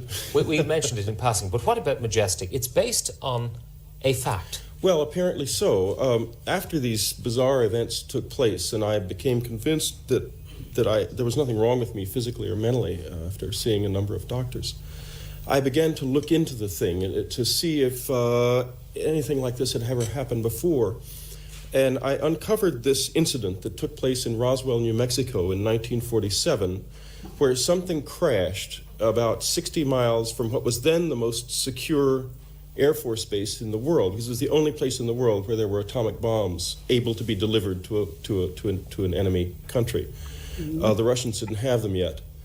The man who found the debris, Major Jesse Marcel, in some interviews which were, to me, electrifying, they took place between 1979 and 1982, admitted that this debris was of unknown origin, and he described it very carefully, both on television and in a book called The Roswell Incident. What was it like? Well, he described bits of wood that were like balsa wood, but which could not be burned or broken, and could not even be, they bent like plastic, that had hieroglyphics on them that could not be read, sort of in a violet color. He described metal that was as thin as he described it as the foil inside a cigarette package, but so strong they couldn't even put a bullet through it. In fact, in taking this description to a metallurgist recently, I found that we still can't fabricate anything that fits the description of this material. Okay, how do you relate that to something extraterrestrial, though? Well, I really don't necessarily. What Major Marcel said was, and what I say about my own experience is, that it is unknown. And what I would like to get across is the fact that something quite extraordinary and very unknown is happening, or whether what happened to me is related to what crashed in New Mexico is not known. For example, before I wrote Communion, and I think it would be kind to say invalidated myself to a degree. At least politicians don't ask me for contributions anymore. I had a lot of friends in politics, and I went to a couple of, a senator and to a congressman who are in the respective armed services committees, and said to them, please, just privately tell me, is there anything in this? And what they said to me was this, that the government had looked into the so-called alien abductions and couldn't figure out what it was all about, any more than I can. However, week before last, after I wrote Majestic was published in the States, it's dedicated to Major Marcel. I come from a family with lots of Air Force in the background. And a number of Air Force people who have had something to do with this have come forward in the past few weeks, especially this gentleman, Richard Doty, who is was a counterintelligence officer until last year. And he told me in an interview just the early part of last week, for the first time publicly for attribution, he said, yes, it happened, something in Roswell. He said, but when we had a certain amount of awareness of this, but it was classified at the time because they didn't know what the origin of it was. But besides this material, were there any little alien corpses found? Well, Doty says there were, but I haven't gotten. It just seems so fantastic to me. I find it very difficult to believe, frankly. Although I find it very difficult. Yeah, I do. Especially, how could it be covered up for so many years? And why would they want to cover it up? What's the point in covering it up? If we are being threatened by aliens, as in War of the Worlds and so on, surely we should all know about it. What if this happened? 1947, the United States and the Soviet Union were at each other's throats. Suddenly, this strange debris was found.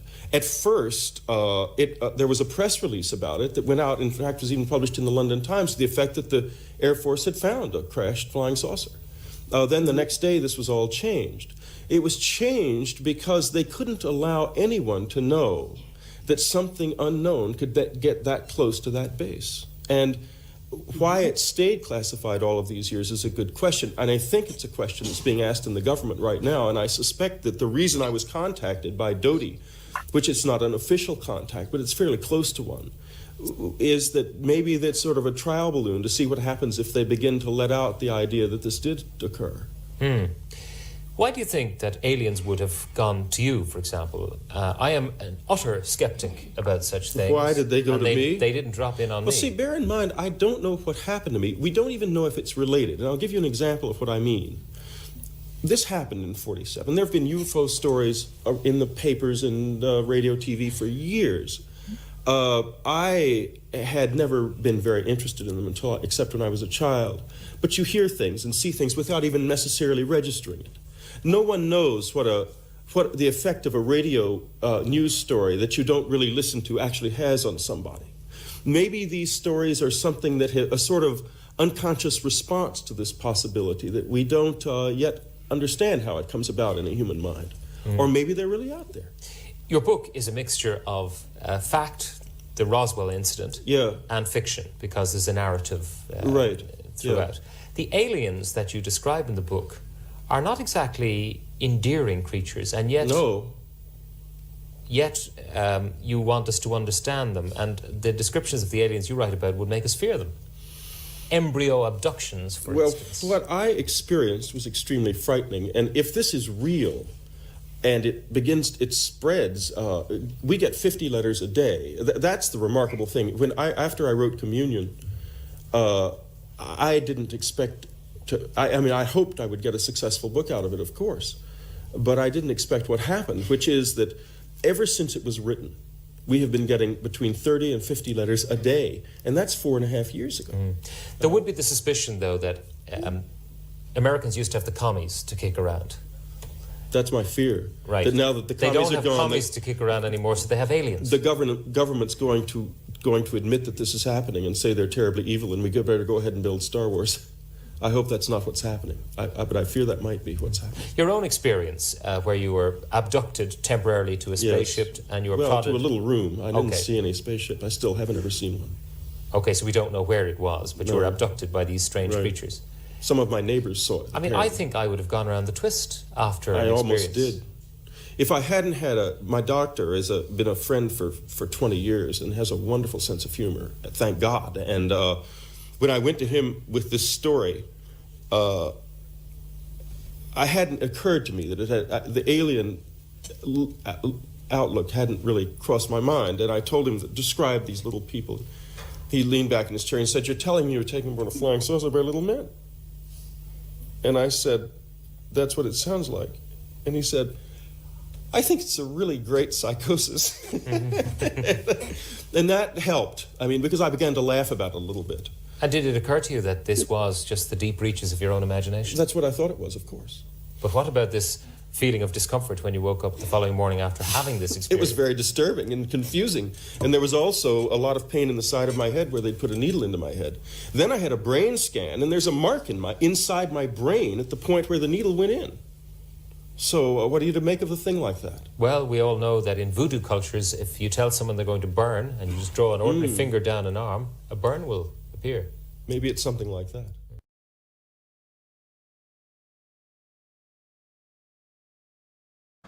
That's the end of that clip. And I forgot, is everybody still there? Yeah, I'm here. I just got really quiet for a second. I almost forgot. I was supposed to pay the bills tonight and did not. So shame on me. I'll go ahead and run one of my lovely commercials for this evening from our sponsor. Oh, now it's time for commercial break. You want games? Jaguar's got fast 3D 64-bit games. You want slow, flat games? No. Slow is for turtles, flat is for boards, fast and 3D is for games. Jaguar games. So scary you'll cry like a whimpering fool. But you won't feel like a fool because the games won't be flat and slow, flat, slow, flat, slow. Heard enough and get fast in 3D. Games that are now playing, games that are coming soon. Games that get a 10 because they've got a good beat and you can dance to them. You want fast 3D games? Here's an idea. Atari Jaguar, 64 bits, $159. Yeah, $159. Do the math. Let's see what this TV can do.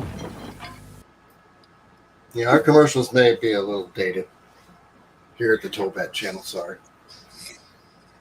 It's okay. We're trying to get some great sponsors, but unfortunately, the only sponsor we could come up with is Atari Jaguar.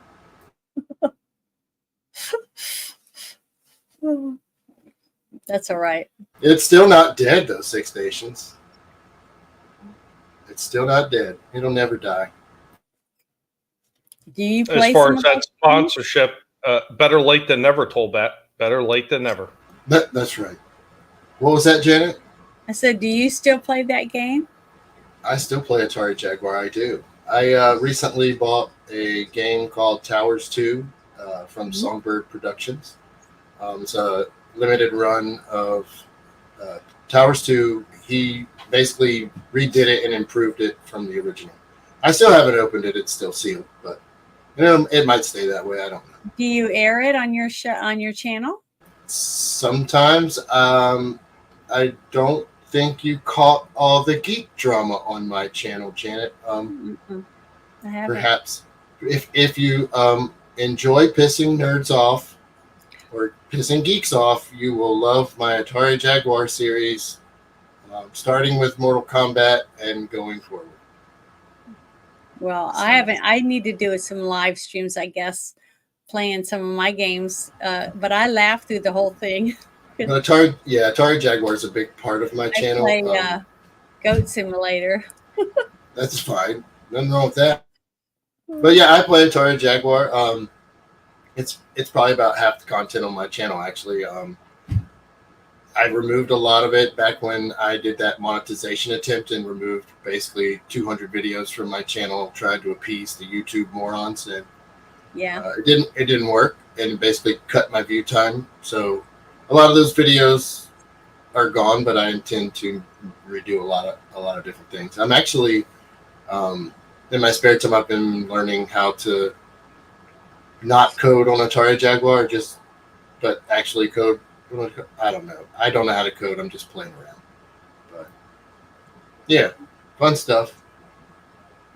Well, I was wondering about the video that you played at the end.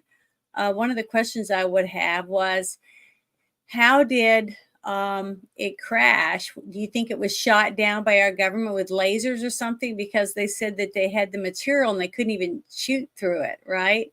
So if it's that strong, then how did they get it to come down and crash to where? Well, I don't think we did it. Maybe we did, but because they didn't realize, maybe what we had at the time, didn't have their shields up. But I think it was probably.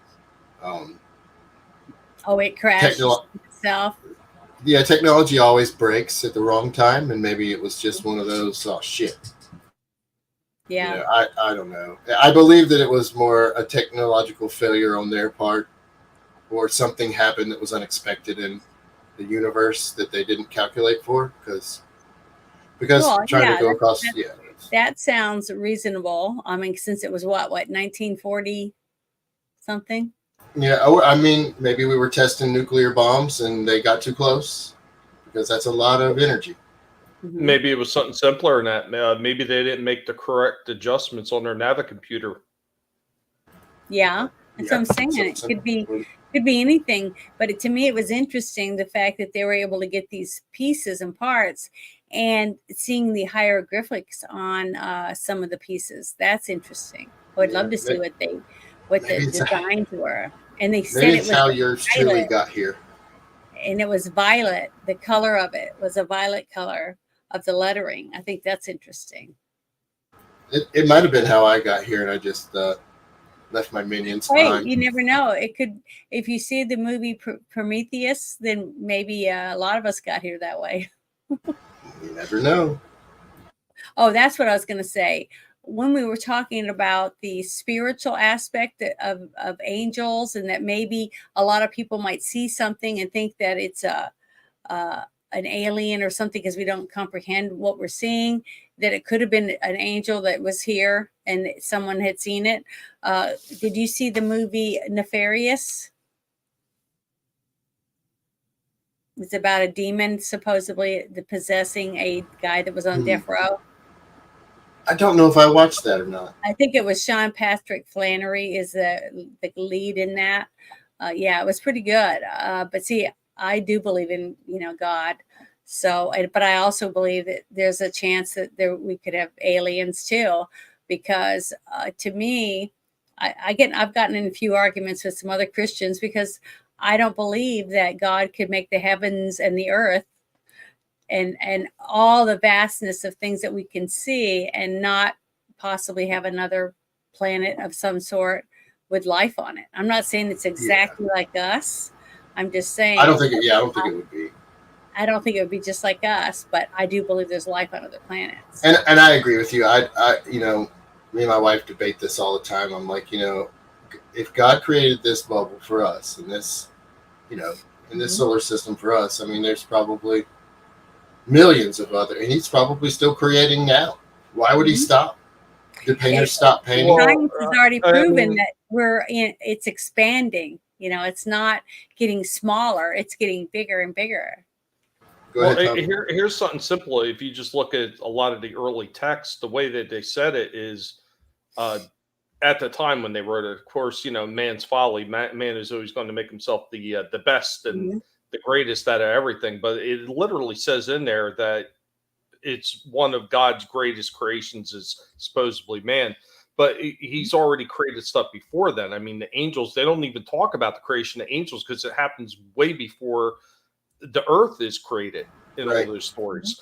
So there's already angels that are being created. What else was created way before that? I mean, it doesn't take a lot of deductive reasoning and leaping to come to that conclusion that we were probably one of the later stages of the creation aspect. And if you look at what I said earlier, it goes right in line with that. You know, he created the angels, and it doesn't delineate which kind. So it could be thousands and thousands of different planets all over the place, and some fell and thousands and thousands of different kinds of angels too. Well, absolutely, yes, spiritual ones, spiritual angels, Here's another one to think about too. Even in the Old Testament, they talk about don't take any other gods before me. That's already suggesting and pretty much saying that there were other gods that were created. And it mentions it in the Bible, the gods of old being the Nephilim and the children of the fallen. And we have to remember that Lucifer, the whole thing, if you believe in this, that Lucifer was one of God's right-hand man, basically, and that he was beautiful, you know, to look upon, and that when he was helping God create creatures on the earth, I mean, all you have to do is just look at the millions and millions and millions of creatures that are alive on our planet. We're still finding creatures that we didn't even know existed, right? And fossils, we're finding fossils and bones and things like that, because we don't know the vastness of everything that God created on this planet, and with Lucifer's help, because it said Lucifer created beings too on the planet. Well, not only that, Janet, but also you're talking about all the things we don't know about. What about all the things that they're still finding that they thought were long extinct? Like the coelacanth, the giant squid. I mean, and those things just keep going on and on. What was the Greenland whale? I think it was. Yeah, the Greenland that they shark. Didn't know about the Greenland shark. That's another one. Yeah, that's what I'm saying. There's so many, and we keep thinking we see something that looks like a Bigfoot or a Yeti. A lot of people still believe that maybe the megalodon might be out there because the vastness of the ocean. We don't even know what the whole ocean floor looks like. I mean, we're just now barely peeking into some of it. And how long has the Earth been here, and how long has humans been here? And it's taken us this long just to find the things that we have right now that we do know about, the research and stuff involved in it. So anyone that says you can't believe in science and believe in God is, I don't think as smart as God trying to tell everyone you are. Yeah. Because, I believe in it. I mean, God gave us brains to find out about who we are, our surroundings, and where we came from, and to constantly learn until the day we die. I mean, we're not supposed to just go to school for so many years and just say, "Oh well, it's over." To me, you never. A lot of people will throw the argument out there, like, "Oh, well, if God's so perfect, then how could angels fall?" And and basically, it boils down to something that's very simple, and it's in the Bible that there is only one perfect being that has ever existed, and that is God. So anything that God creates, no matter how perfect he wants it to be, has to have a flaw, because nothing is perfect except God. So it might be hard for some people, I guess, to grasp, but God's perfect, nothing else is. So that's how they feel. He loves all of us, and he Correct. gave us free will. Okay. Correct. So just like Cain and Abel, one brother killed the other, and they were created by from Adam and Eve, the very first. So, and I know it hurt God. It hurt God. It had to have. Every time it happens, I think it hurts God. I think it causes it does. him pain. And that wrath, he's been holding that wrath, and it's coming. So, oh yeah. I'm sorry to tell you. Yeah, I believe I know you hear a lot of kumbaya, you know, Jesus loves everybody, and he does.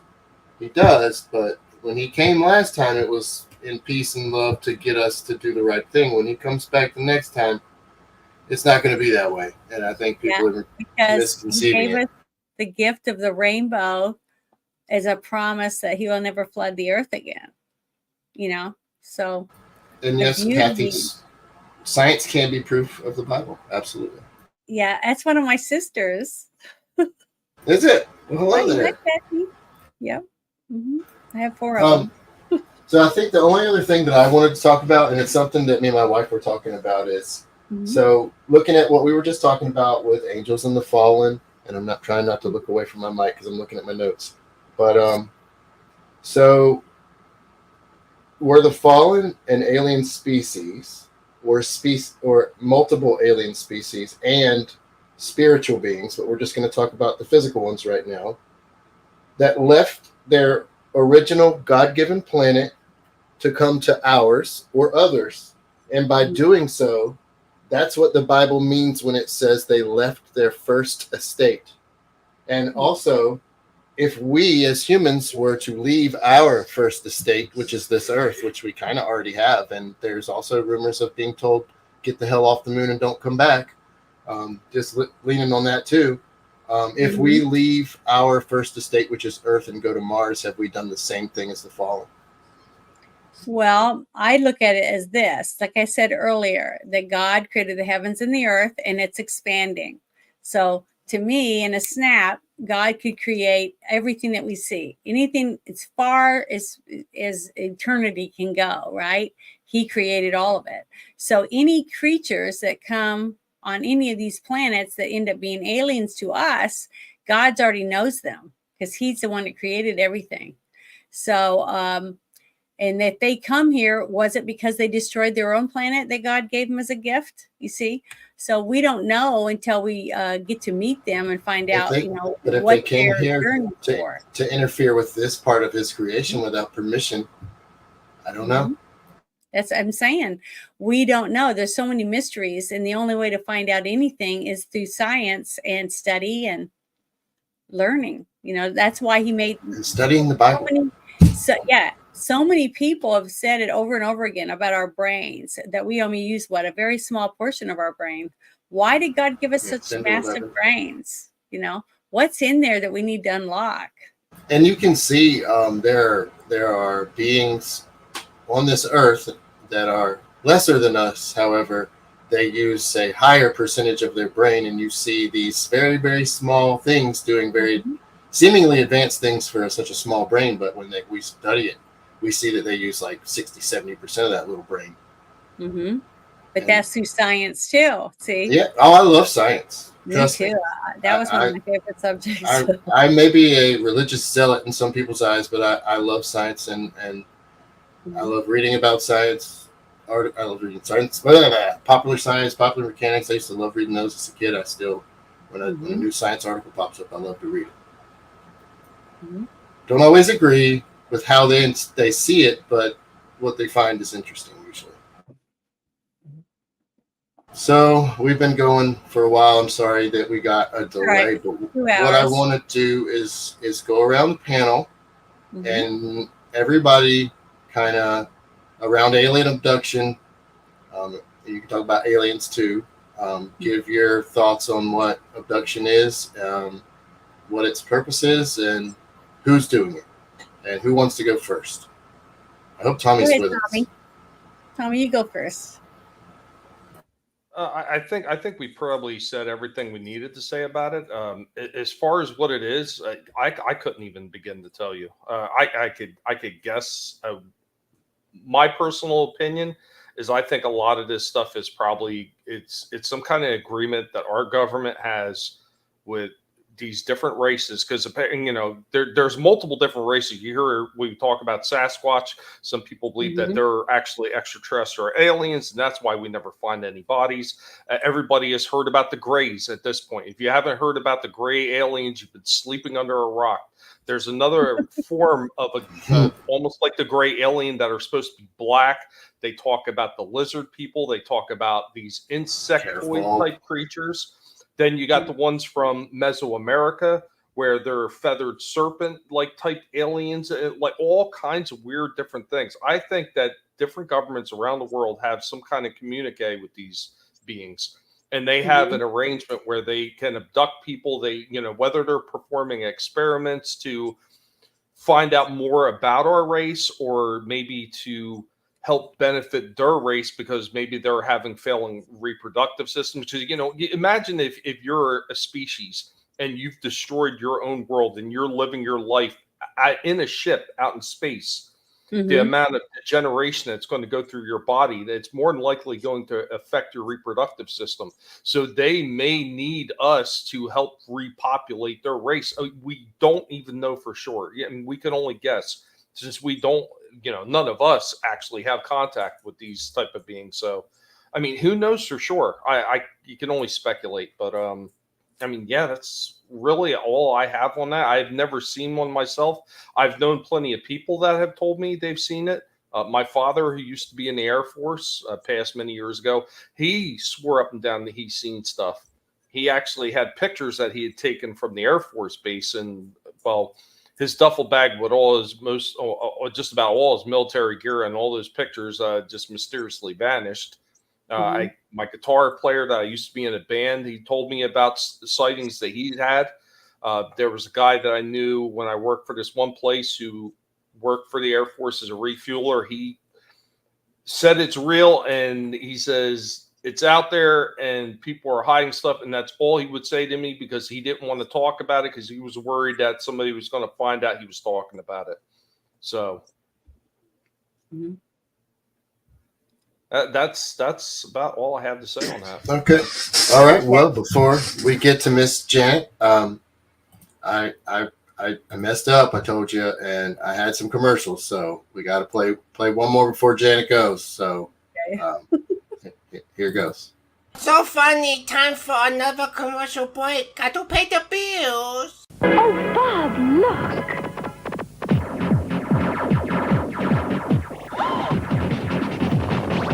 What do I think? I don't know. What's the use of even trying? You can't get a break. New Tempest 2000. What's that? Only on the Jaguar 64-bit by Atari.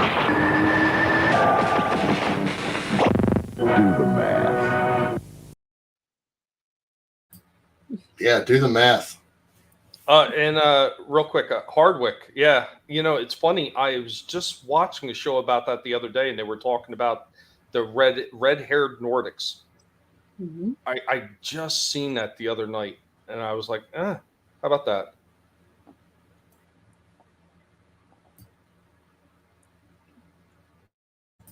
All right. Janet, would you like to give us yours closing? Well, if any aliens are coming here, just like I said before, if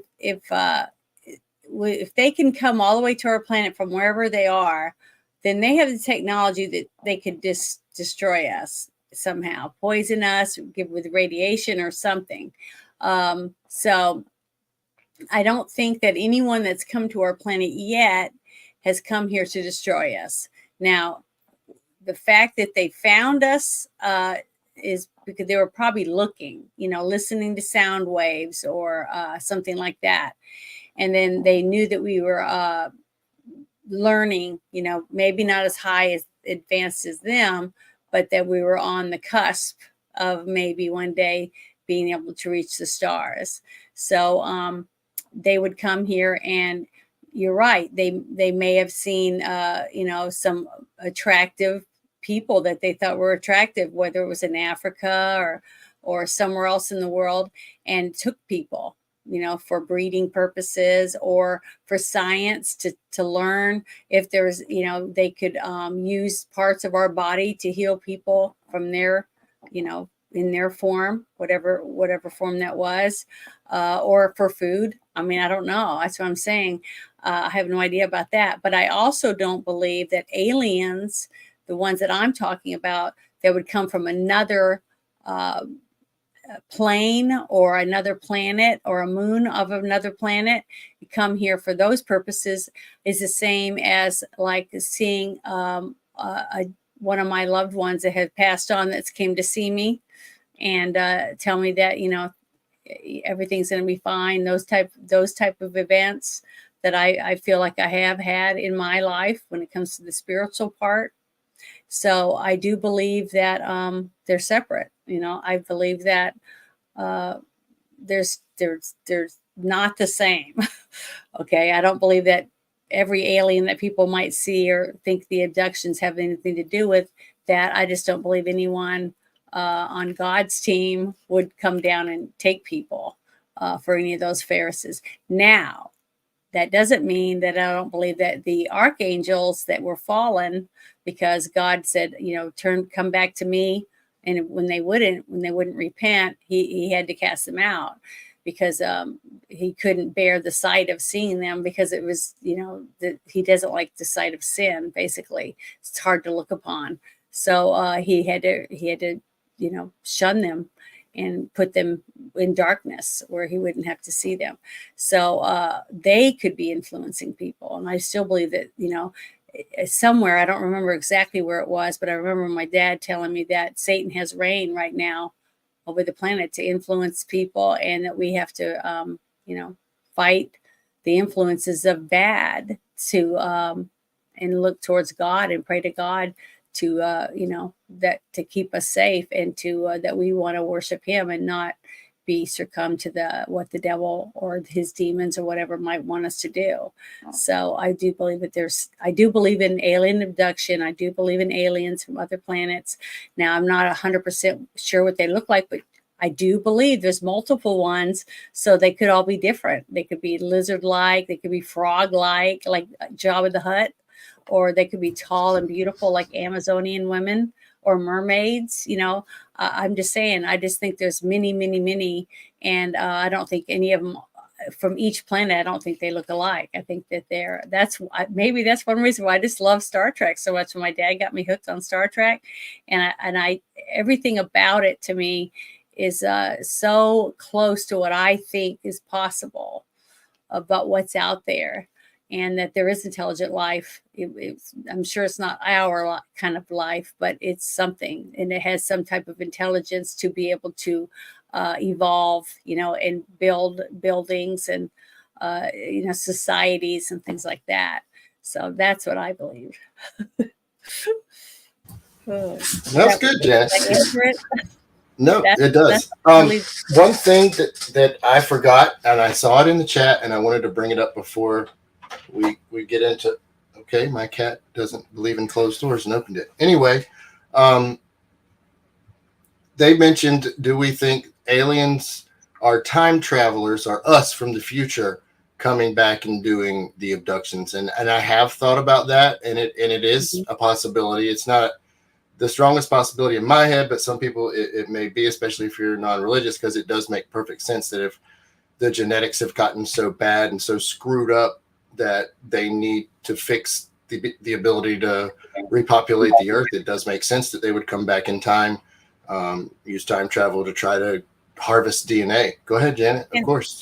I brought up something new. Absolutely. Yeah. Remember what we were talking about earlier about that you haven't seen anything is like we did years ago, as much activity. Well, maybe it's because of the toxic things that we've been eating and putting in our bodies, that the aliens that need people to take back for breeding purposes or for genetics or whatever, they're not taking anyone right now because we're not genetically good anymore. I wonder why that would be. That makes a lot of sense to me. if you're wanting to, it'd be very, very hard to scan the whole earth and find somebody that's not been genetically modified by all the chemicals and shots and because every one of us has been vaccinated since we were born, and viruses, different things like that, and the cross breeding that we've had, from all of us breeding from here, there, wherever, and inbreeding from people staying in one area for too long. The thing is, the changes that have slowly happened over the centuries through generations, I can see why maybe after the 1940s or maybe the 80s, they started going, the pickings are getting slimmer because fast food, all the different things. There's just so many things now that, might make us unappealing to the aliens. So I think we have a volunteer in our chat, Janet, for interviewing, maybe. Where? Six Nations. What did he say? Sign me up. I've got a few things to tell from my past. Yeah.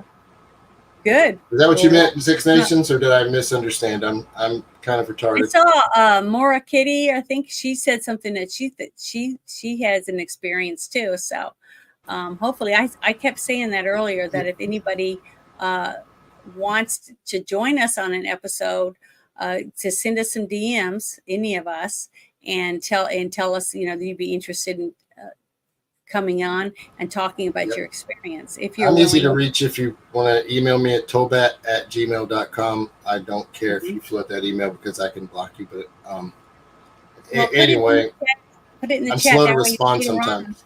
People can see it later and they can read the chat and they can say, "Oh, wow, that's his email." Well, let's send him a message, because that you never know. It'd really be interesting. There you go. Tommy, do you have anything to add to that about the time travel? Other than I've been guilty of it myself? No. Well, you weren't supposed to admit that here on the air, but okay. Damn it. We've all traveled through time since our birth. So. Well, technically time is just a third dimension thing, but whatever. Well, first and second as well, but whatever. Fourth dimension, there's no time. That's a topic for another night. All right, so thank you for joining us tonight. I didn't get to go yet. Jeez. Oh, okay. Janet, I'm sorry. All right, Janet, if you got to go, I mean. No, go ahead. Just leave, Janet. I don't get to have an opinion, everybody. Oh, I'm sorry. That's all right. Here we go. Before I go, one more. Now, a message from our sponsor. To master Kazumi Ninja and to defeat the evil ninja Gyaku, you need razor-sharp reflexes, superior strength, and a really good cheat sheet with all the death moves. Kazumi Ninja only on the 64-bit Jaguar. Yeah! All right. Thank you for helping out my sponsors. They could really use your help in 1994. If you could all see Tommy to get in the time machine, that'd be great. Okay, so I think I'm leaning towards the fact that I believe that the aliens that we interact with and that are messing with us are the fallen, and that they are up to no good. That's where I'm leaning. I think that what we call the Watchers are the Greys, and they are the fallen Watchers. I believe there are other types. I also believe there's physical or spiritual as well, but as far as the ones that interact with us mostly are probably bad, but I can't say that because there is evidence of good as well. So we have to be careful. And like Janet said, they could just be other beings from other planets, so you can't prejudge that. But based on my experience and the interactions that I've had, I can't say that they're here to do anything positive. So I would urge everyone, approach them with an air of caution. If I see them land, I'm not going to trust them, and I'm going to get ready to play alien splatter. And that's So kind of I where I agree stand. with you. I mean, I agree with you to a degree. But because if they went through all the trouble to come here, we have something they want. Right? Yeah, and it's not. I don't think it's water. Maybe it is. I think it's either our planet, and the ability, studying us to learn how to survive and adapt here, or they want us. It's one or the other. Probably both. Because Yeah, if they don't want to eat us or breed with us, then they'd want to make slaves of us to make us do their work for them. and it is weird how places like CERN and other deeply scientific institutions seem to put up monuments to evil deities and do little dances for them. Mm-hmm. So A I lot will of say weird that. stuff coming out, and that's only because of the technology's gotten better to where more and more of them are being caught on camera. So without the That's right. technology, we'd still be in the dark. You know what Hopefully I mean? The dark ages of it. Hopefully we'll get the proof we need one day to know exactly what we're dealing with. But right now we just have to keep speculating. This little series of mine. Thank you so much, Janet, for being here, and Tommy as well, and all of Janet's viewers that have been so nice to show up.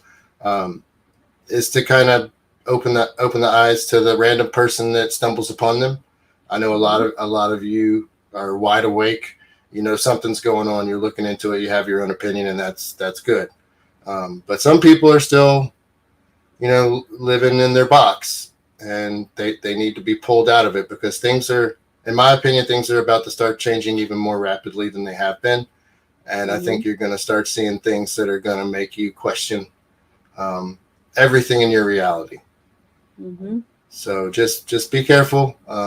Thank you again, everybody who's here. We've had a lot of viewers from Janet on Twitter. I've had a couple here and there on my channel. Thank you for watching. I don't know who you are because I haven't been able to just pop on my channel and see, but thank you. And Janet, you've also had, 2 handfuls on YouTube as well. I think you'd had more if we could have got all the different platforms to stream, but that's okay. Yeah, I had too many things messed up. So no, that's okay. We'll figure it out. I'm doing this because I think this is interesting and it's fun and I enjoy doing it. I'm not doing it just so I can get a bunch of subscribers. I've never done it that way. I mean, I never even asked people to subscribe to me in any of my videos. You can go back and watch all of them. So, I just do it because I enjoy it. This is my entertainment. Unfortunately for my subscribers, once they subscribe, they enter into a binding unbreakable contract with me. Which all of you have all entered into. Sorry. Make sure you read the credits so you understand the terms of the contract. I may or may not defer the rewards of that contract to Janet and or Tommy. You don't have the right to question the contract.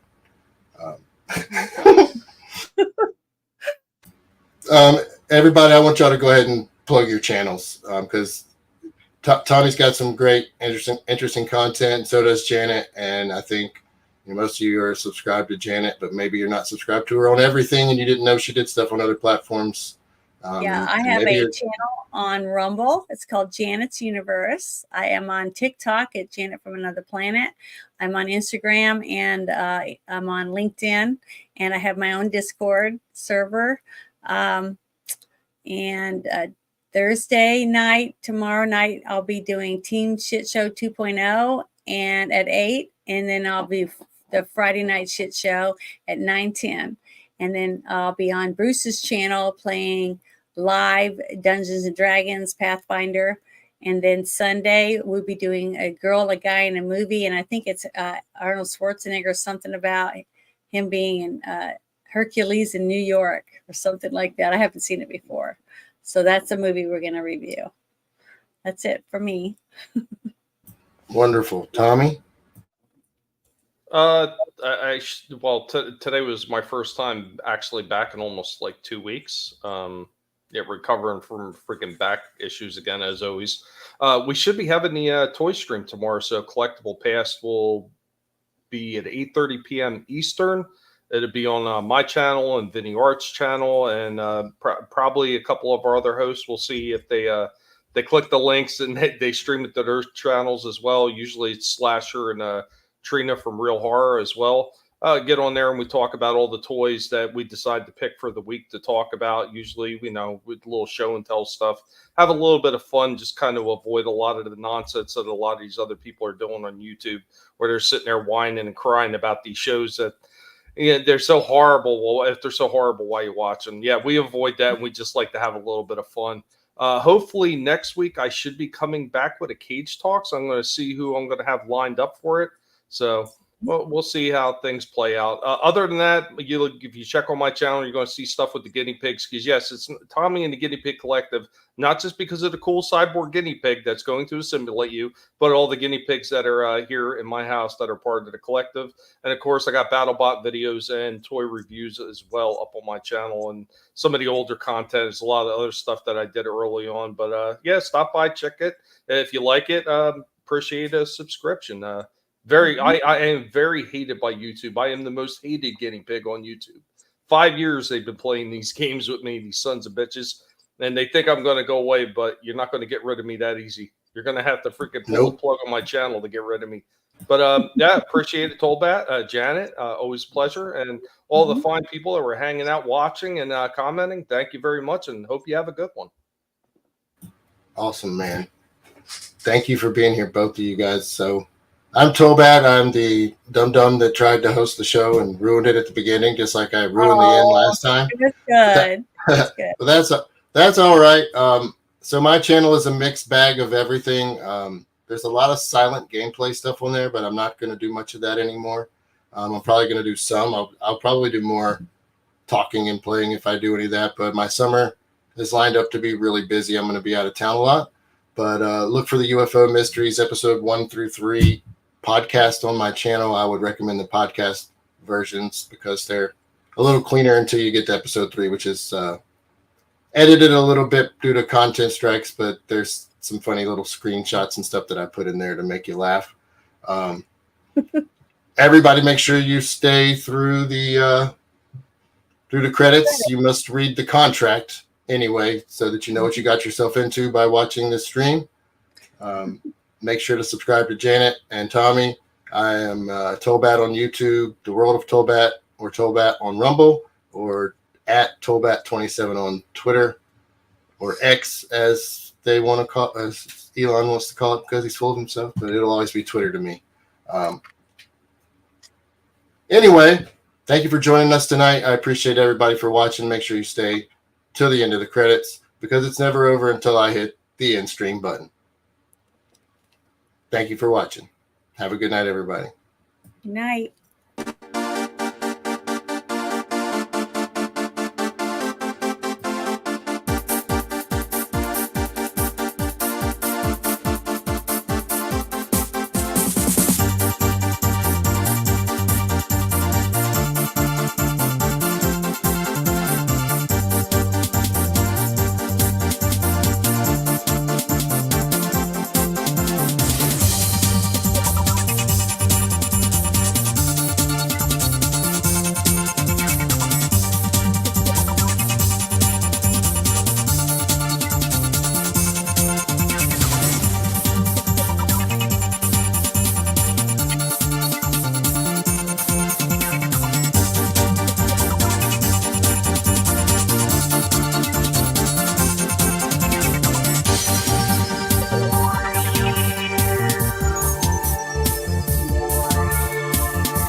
I'm eating French fries in my room!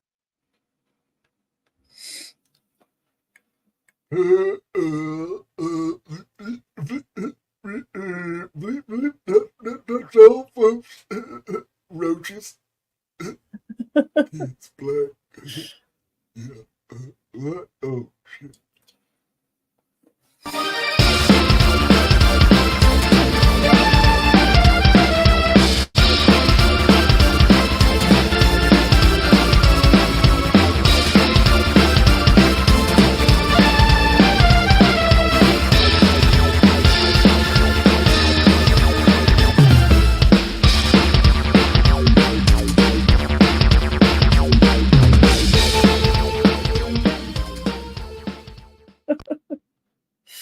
Daddy's gonna turn on night vision.